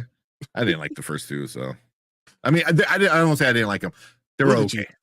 They were okay. Now we talk about haters, and now we find out how fearlessly is a hater right there. Yeah, it's just they're I think too kiddie for me, and and I hate when movies take advantage of like pop songs. Like, of course it's gonna do good because you're taking songs that people love and put them in a movie. And my kids loved it. It's because pop music, they didn't know about any of these songs. So it's pop music, they don't know any of these songs. So these are kids. I don't know what was in this one, but the first one, those are all. The second one, the one where they went around the world, and they had rock trolls, and they had all this stuff. They had all those other things in it, and this was the first time they ever heard of it. So that I think that's what kind of. I mean, but it's also a pop song. Pop songs are meant to be enjoyable, even from the first hearing. That's the whole point of. So it doesn't matter what genre it is, especially like they're gonna go with the easy stuff too. Oh yeah, You know, they did. like Smart. yeah, Jeez. yeah. Universal knows they need money. All right, let's get in some of these comments. I know we got Jason in here coming in. Oh shit, I went too high. Sorry, can't slam my keyboard. We got Jason. Jason said, "Love the main song of Wish." I did too. I thought it was good. And then my girlfriend won't stop playing it. Just like, please, something else.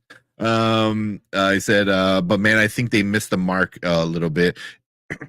Just came, so I couldn't hear everything you guys were said about it, but I missed some. But I missed some magic for me. Or I missed some magic for me. Yeah. Okay. It says love King Magnifico. Sorry. That's one thing I'm hearing from a lot of people. Everyone's really enjoying King Magnifico. Like he's really good. It's also Chris Pine. Chris Pine is super charismatic, even if it's just his voice. Like but he's King just one of those guys. Was charismatic no matter what. Yeah. Well, I mean, when you're egotistical narcissist, you kind of are. That works. Yeah.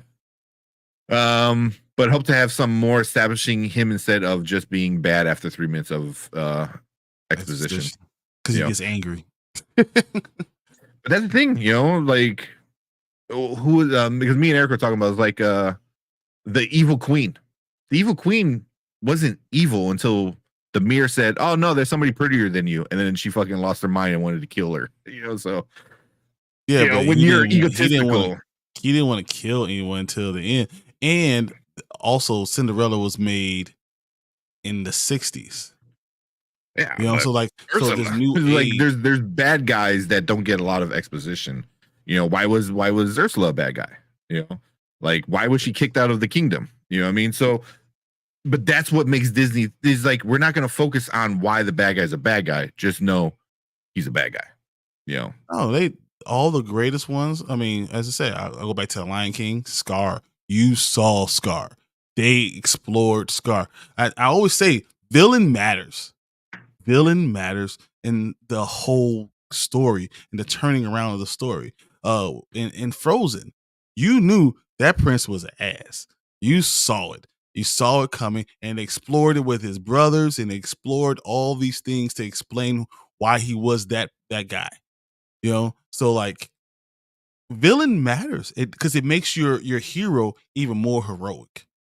Yeah, and I think that's what it was because he's like, I'm gonna take your wish, the thing that means the most to you, even though you don't know it means that most for you, but I'm gonna make sure you live free, you're protected, you're gonna have all the securities, which is fine, which is nice to have. But as soon as somebody came and said, like, hold on a minute, he lost his mind, went full evil. I think you could have gave us 3 minutes about what happened to him in the past that could even that shaped him that way. That's from his point of view. You could save that for a prequel from a narrator. But once again, you're treating this like a franchise before you made it. But that's why I'm like, but you don't. That's arrogant in itself you too. Could do that. You could do that, but you don't need to. You need to know he's egotistical and narcissist so much that his wife needs to walk on eggshells around him. And but she wasn't that way at the beginning. She kept on saying that I wasn't there at the beginning. So like I'm telling you, when you have that, I think that would help out the character development. I think those things matter. Until I started watching all the hater videos, I never thought I'm like, oh, he's a bad guy and he does bad guy shit. Because he's egotistical and he's narcissist. He started his own kingdom so he could be king. Everything he's done was for himself. But he also was helping out. And when you see that being in all these people that are they're I guess they're alien to it. They're coming to a place where they were treated somewhere badly, and he gave them the freedom. So the idea of freedom wasn't a bad idea. It was that he wanted, and in him, even with the wishes, like he was like, okay, he used that. I think he was a user, but he wasn't illegally, like he still did hold on to them. He just didn't grant everyone's wish. Yeah. Well, yeah, because he wanted to do the easy ones. But the idea is that if you would give people that wish again, they became more of a full person, and then they can follow their own wishes themselves. Mm-hmm. You know, but he gave them the superficial protection. I'm going to give you food, water, shelter. All those are not bad things. No, they're not. Like he's not like the evil witch. He's different. But I think if you would dove into that a little bit more, because it's only an hour and 30 minutes, you could give me 5 minutes of his backstory. I think that might have warmed. I don't think that would have mattered, because you would need a lot more than 5 minutes on why a bad guy's bad. You know what I mean? I don't know. I think Be Prepared does enough for me. But he's also a very superficial bad guy. You're mad because you're not king. It's simple, man. It's simple. But it has more to do with a lion pride, and then him seeing. It's Hamlet, man. It's like it's Hamlet. It's beautiful. The second son is not becoming king. We've seen that a bunch of times. You know, it's I'm not king. I need to kill you so I can be king. You know, and you can use a story to kind of round out. Be Prepared's not about him. I want to kill the king. Backstory. I'm going to kill the king. But why? Yeah. Why do you want to kill the king? Well, we already knew that. You know, why? From it being Hamlet. And then but that's why you're able to take another story and redo it. Same with Elemental. You take Romeo and Juliet, and it's like we don't need to explain it because it's self-explanatory, because it's so ingrained in your culture. But it helps round out the bad guy. And I already knew he was bad. He was egotistical and narcissist. Being bad is not enough, Tank. I'm telling you. I'm telling you, because like in kids' minds, then he went full evil. He dipped into the evil book and then went full in. Saying a kid is bad sticks with the kid, and without having a reason behind it, I promise you, it will not stick with them. Like they just like, you just call them bad, but if you give reasoning behind it, but isn't that enough reasons? Like he doesn't want to give back what belongs to them, because they're all, as I said, with my 7-year-old, it's like, didn't he give them free food and water and housing? So being safe but losing your free will, like that's that whole idea. Adult concept, but it's a thing so ingrained in our Hamlet's not adult. Look at Hamlet, like you said, Shakespeare in general is very adult. Jealousy is not that adult. Jealousy happens to a 5-year-old. Well, yeah, anger too. You know, greedy. You know, like I want that. Becomes once if someone's giving you free stuff, and the idea of freedom is not a kid idea. It's an adult idea. You know, so I think and it's going to suffer from not being kiddie enough. I feel like, I don't know. I think that's a simple enough thing. Is like you get freedom, but we take away your free will. You know, we take away the thing that means the most to you. But you get free water and food. Cool, but I'm not me then. You know what I mean? And that's something I think it's explored a lot. You know, but Hamlet, even then, he's right. Mothers knows best in the whole idea of Rapunzel. Yeah. And why was she a bad guy? Mothers Knows Best was all it took. That's what I'm saying. We said Mother Knows Best is the song. That's all it took. The same thing with this movie. And they explain. This is the things I get. He does the same thing with it. This is the things I get. As he's like literally kicking and killing the little figures. Explained that she was an evil witch. They explained that Mothers Knows Best, and then you saw her go through the bad things. They could connect with a person, not just a random free will. I think that's a big concept. I'm still saying it's a big concept. I think it's on the same level as Mothers Know Best. Because what was the whole song about? Best? Mom? Yeah, but she's not the mom. Obviously, we know that already. You know, so she's lying. Mom. You know, mom is a concept that's very simple. Yeah, but you already know in that movie, she's not the mom. She didn't know. She saw her only as her mom. She didn't. We found out. No, not the character. Us as the viewer, we knew that from the beginning that wasn't the mom. Did. I'm telling you, even a kid, she literally kidnaps her through a kid's eyes.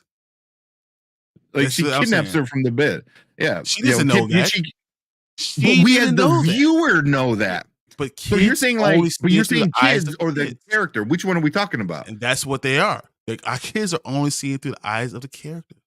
But we already see our adults. Her getting. What are you talking about, man? It happens on screen. It's the first 5 minutes of the movie. Yes. The bad guy does a bad thing. You know, you're like, oh, that's not her mom.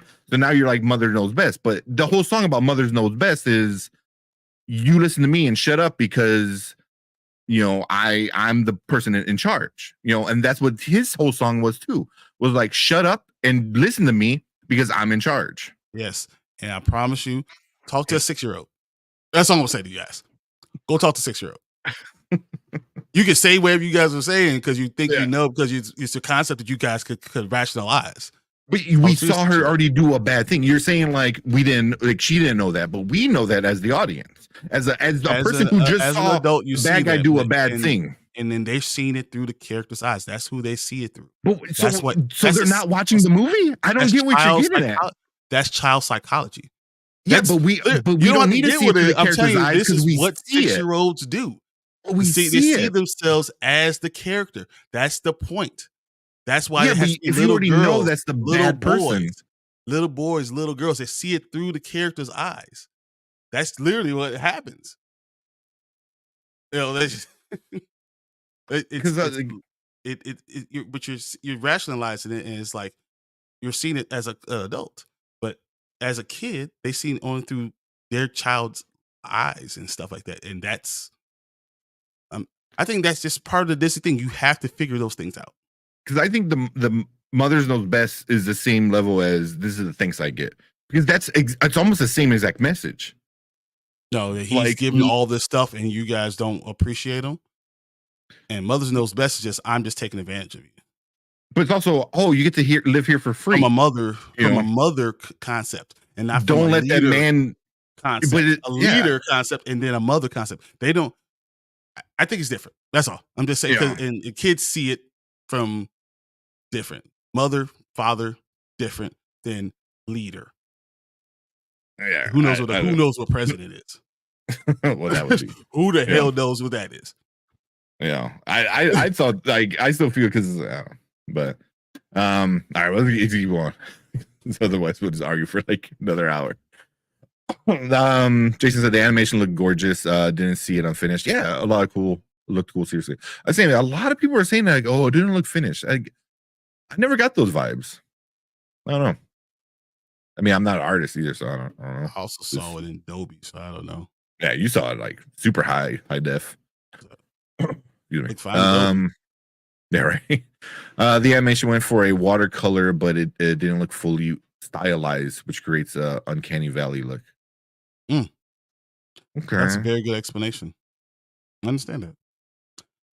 I still wouldn't see that in Dolby because once again, it's sharper. Okay, with the being fully, I don't see that, man. You know, I can see where he's coming from.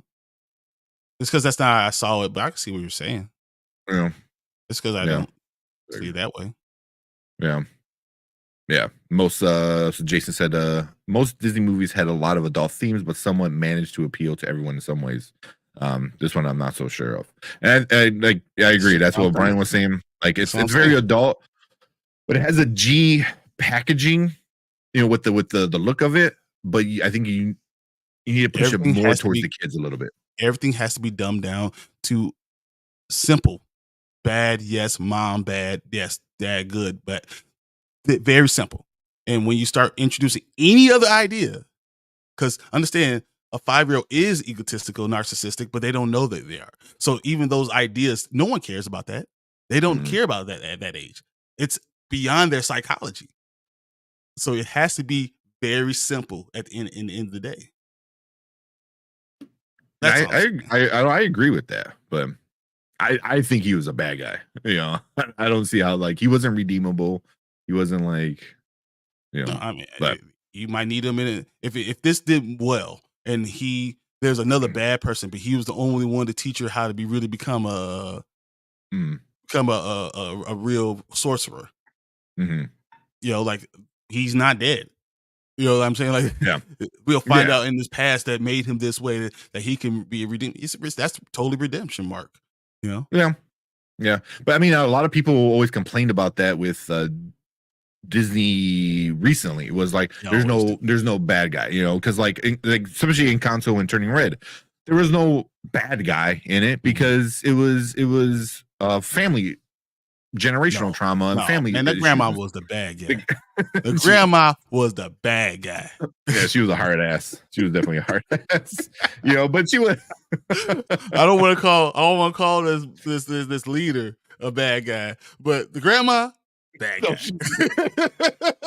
The one who took care of everybody, gave that whole house, bad guy.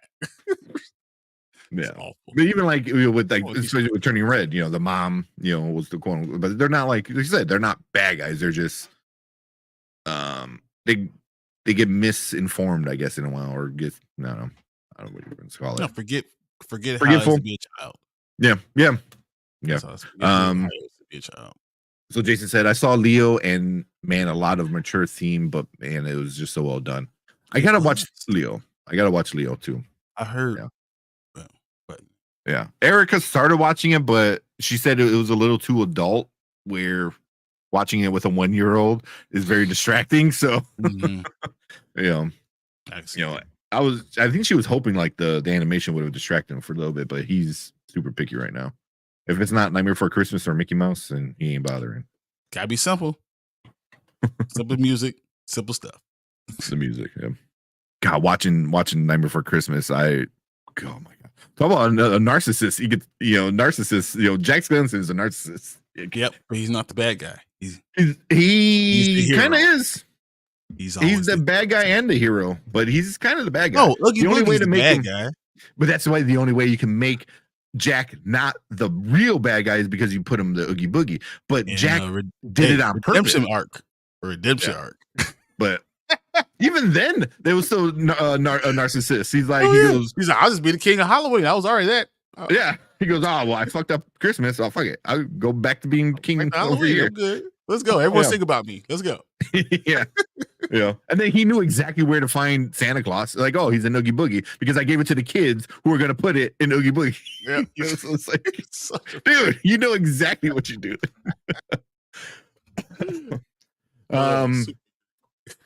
So Horgeek said Elemental had great legs in Asia. It did, and I'm not happening for Wish. I don't see that happening. Even the animation community is just not there for the film, which it sucks, man. Once again, because she's black.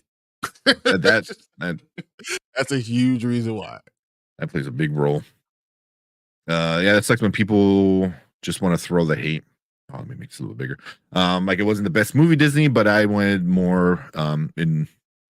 But in no ways was it bad either. Yeah, it was not the worst Disney. Lightyear takes that by a long shot. This was not even close. Disney movie. It's not a bad Disney movie. It just there's things I think that you could have made it great, and I think if you do 10 minutes of editing, 10 minutes of adding on to some things, would make it set people up and be able to see the story for what it is. A very good story.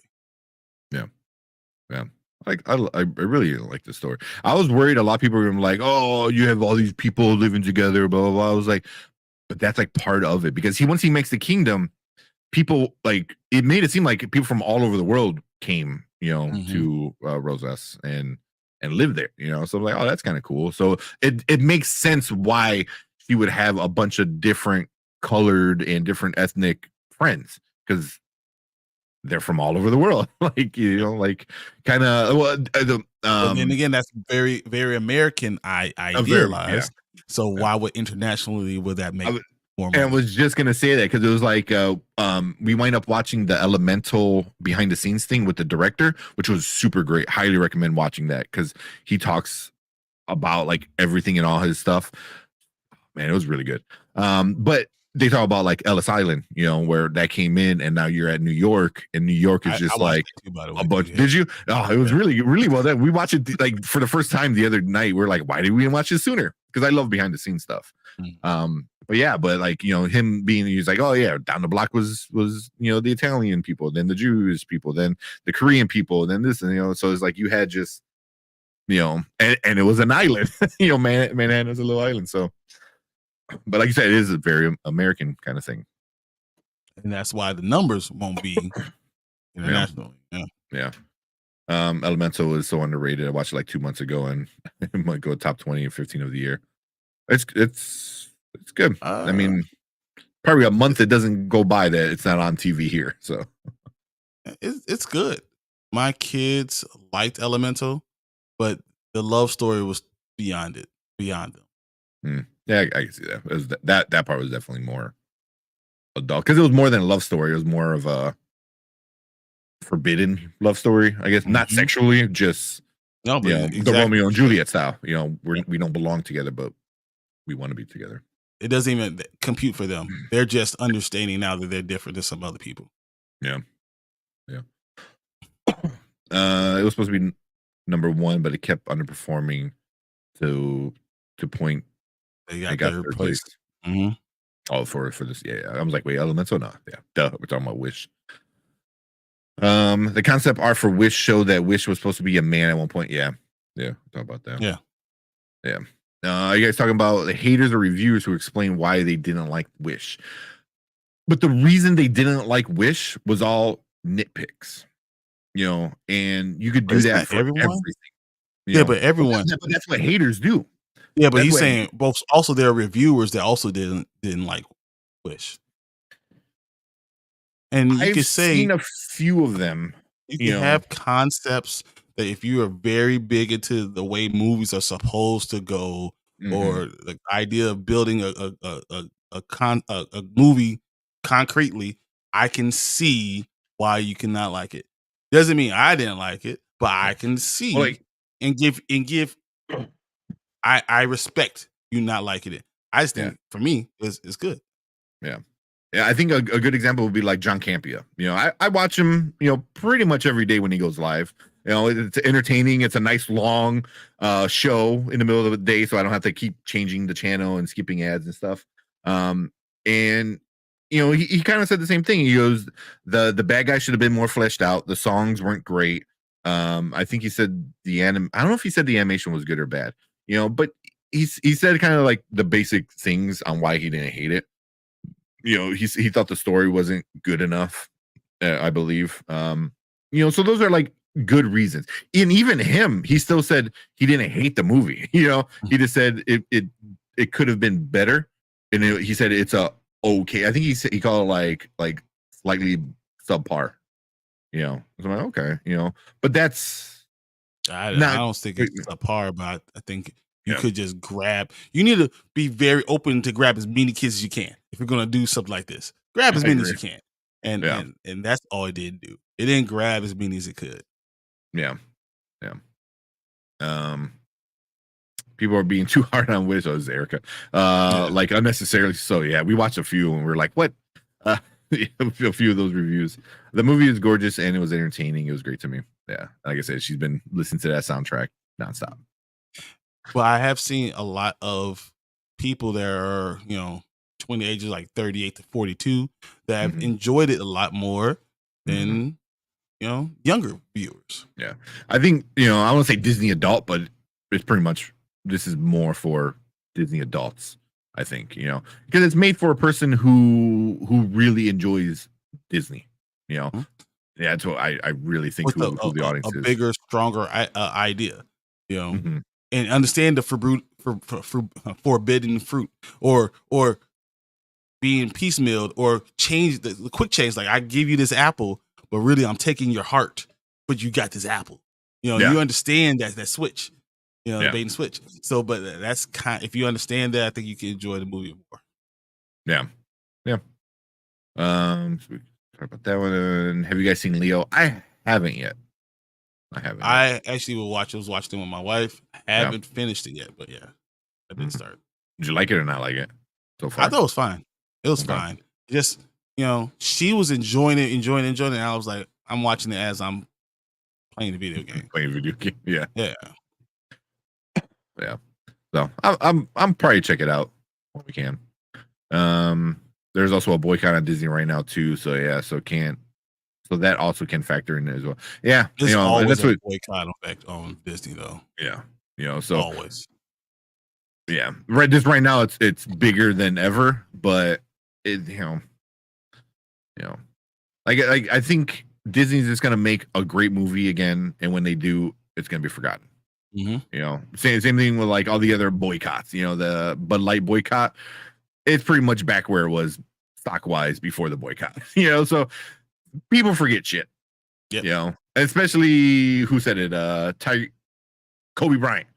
You know, when you start winning, nothing else matters. So once Disney makes that knock it out of the park movie again, like here's one of the greatest movies I've ever seen, and all of a sudden you're done. You won. You know, Frozen 3.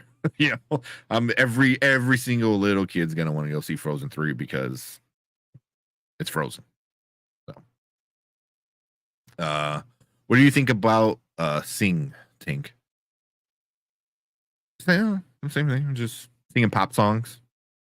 You know, I like Trolls more than I like Sing. I would agree with that.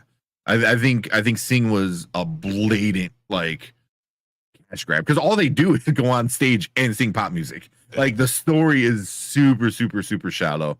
At least Trolls has a little bit more of like finding who you are.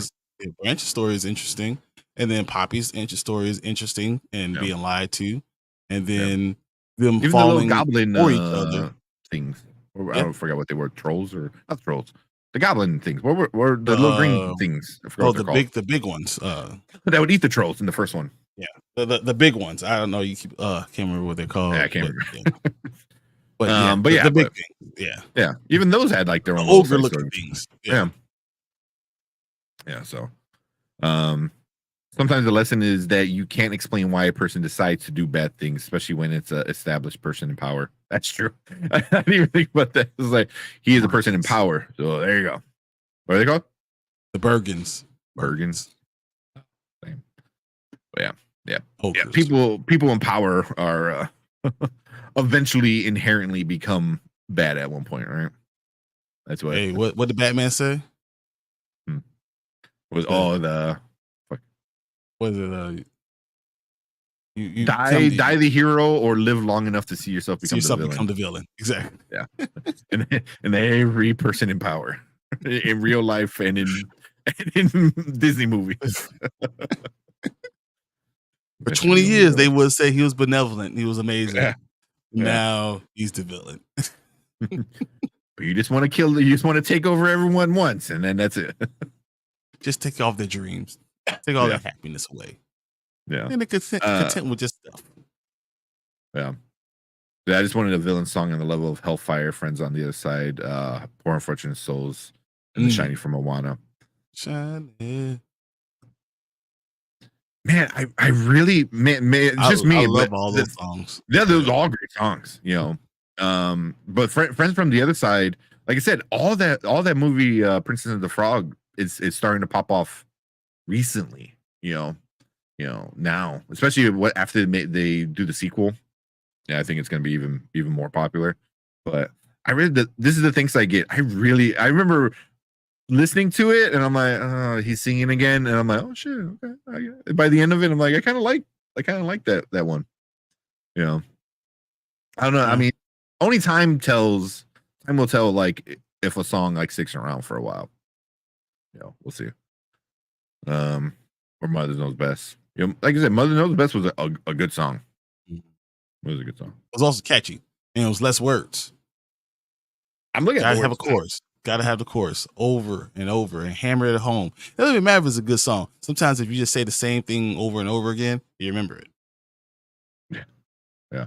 That's why I think I like this is the things I get, because I was like, I'm not gonna try to sing it because I'm horrible at that. But it's just like in my head, it was like, this is the things I get, and he's like progressively getting more louder and angrier and stuff like that.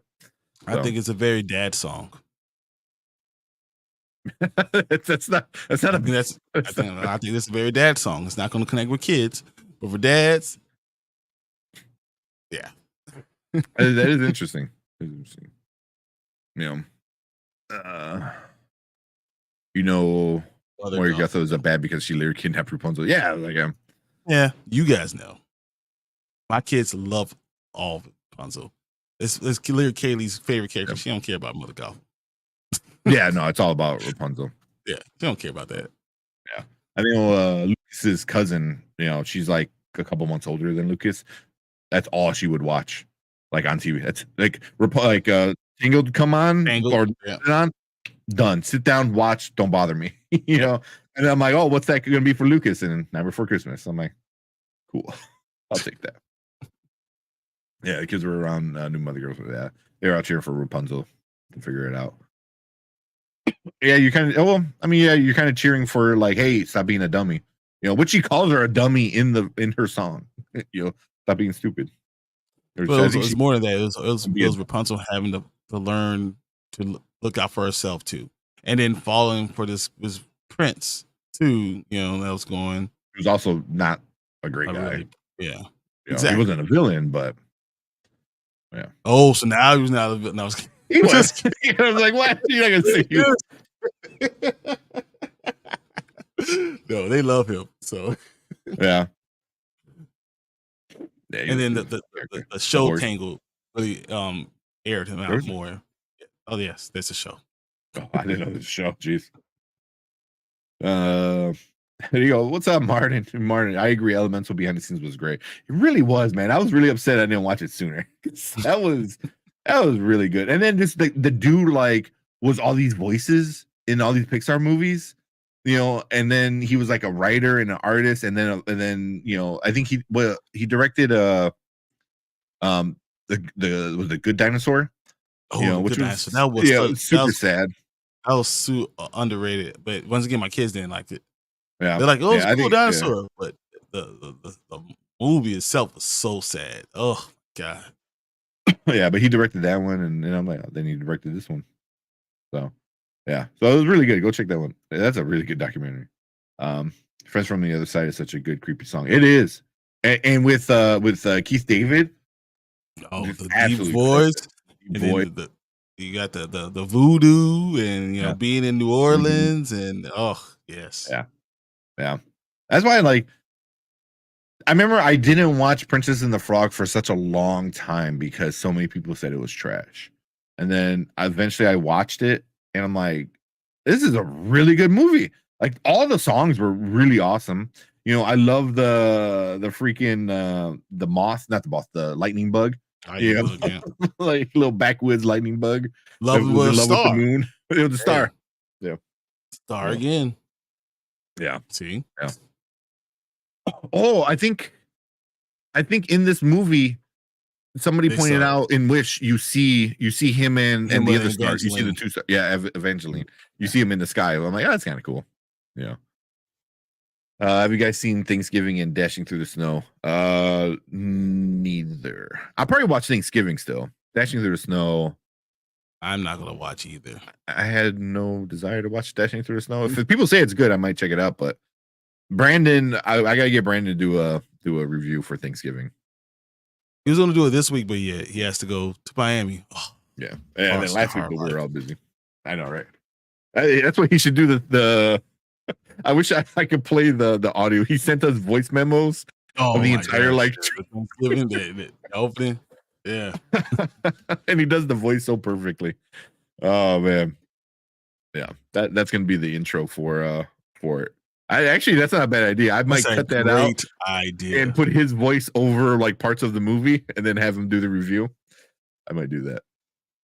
But Jason said I just watched it and gonna put my review for Dashing Through the Snow, and it's actually not bad. Okay. I did enjoy my time. Okay. I think that was on Disney too, right? Yeah. So is that the one with the little realm? Yeah. Is that the one? Okay. Yeah. Okay. It feels more like a guilty pleasure, but was surprised by it. Hey, it'll be on BET Plus. Full circle. There you go. All right. Holy shit, I do this all the time. It is super, super late. I blame the Bears. Yeah. The Bears and Disney kept us up. But you got anything else? Yeah, let's go to sleep. Exactly. Okay. Cool. We appreciate it. I just saw we got 23 likes. Holy crap. Thank you guys for hitting that like button. It means a ton for us. Thank you, Dre Mac Show. Sorry. Drew Mac Show. Dre Mac Show, because I'm looking at them. Dre Mac Show for the super chat. Super appreciate it. But that's what we think about the Wish Disney movie. You know, I think we're a little bit more enjoying it than a lot of other people. But you know, art is subjective at the end of the day. So if you don't like it and you have valid reasons, who are we to say you're wrong. But we want to know what you guys think. So if you're not watching live, if you're watching on the replay, leave a comment down below. Let us know what you think about Wish. Did you like it? You hate it? Somewhere in between. Let us know what your favorite song was. Stuff like that about it. But let us know what you think. Hit that like button. Hit that subscribe button. You can come and join us and be part of the show every Monday and Thursday. We're talking movies, TV, streaming, movie news, rumors, all that good stuff. So you can come and join us live. But we appreciate you guys coming in and hanging out with us during the live show. That is it for us for the night. Thank you guys for hanging out with us until the crack of dawn at 1 o'clock in the morning. Appreciate it, but I think we're going to call it right here. Yeah. And then Thursday, we can talk about the Fantastic Four supposed casting, because they kind of released a couple of things that out there. I like to voice my pleasure or displeasure in some of them. About it. Yeah. There's a lot more news stuff that we got to get into. So, but cool. Appreciate everyone. Like Martin said, we all crazy. Yep. See you in 20 hours. See you in 20 hours. All right. Thank you guys. Appreciate it. We will see you guys on Thursday. Have fun eating those turkey leftovers. See you guys later. Thanks, guys. Don't forget to like and subscribe. We're out here.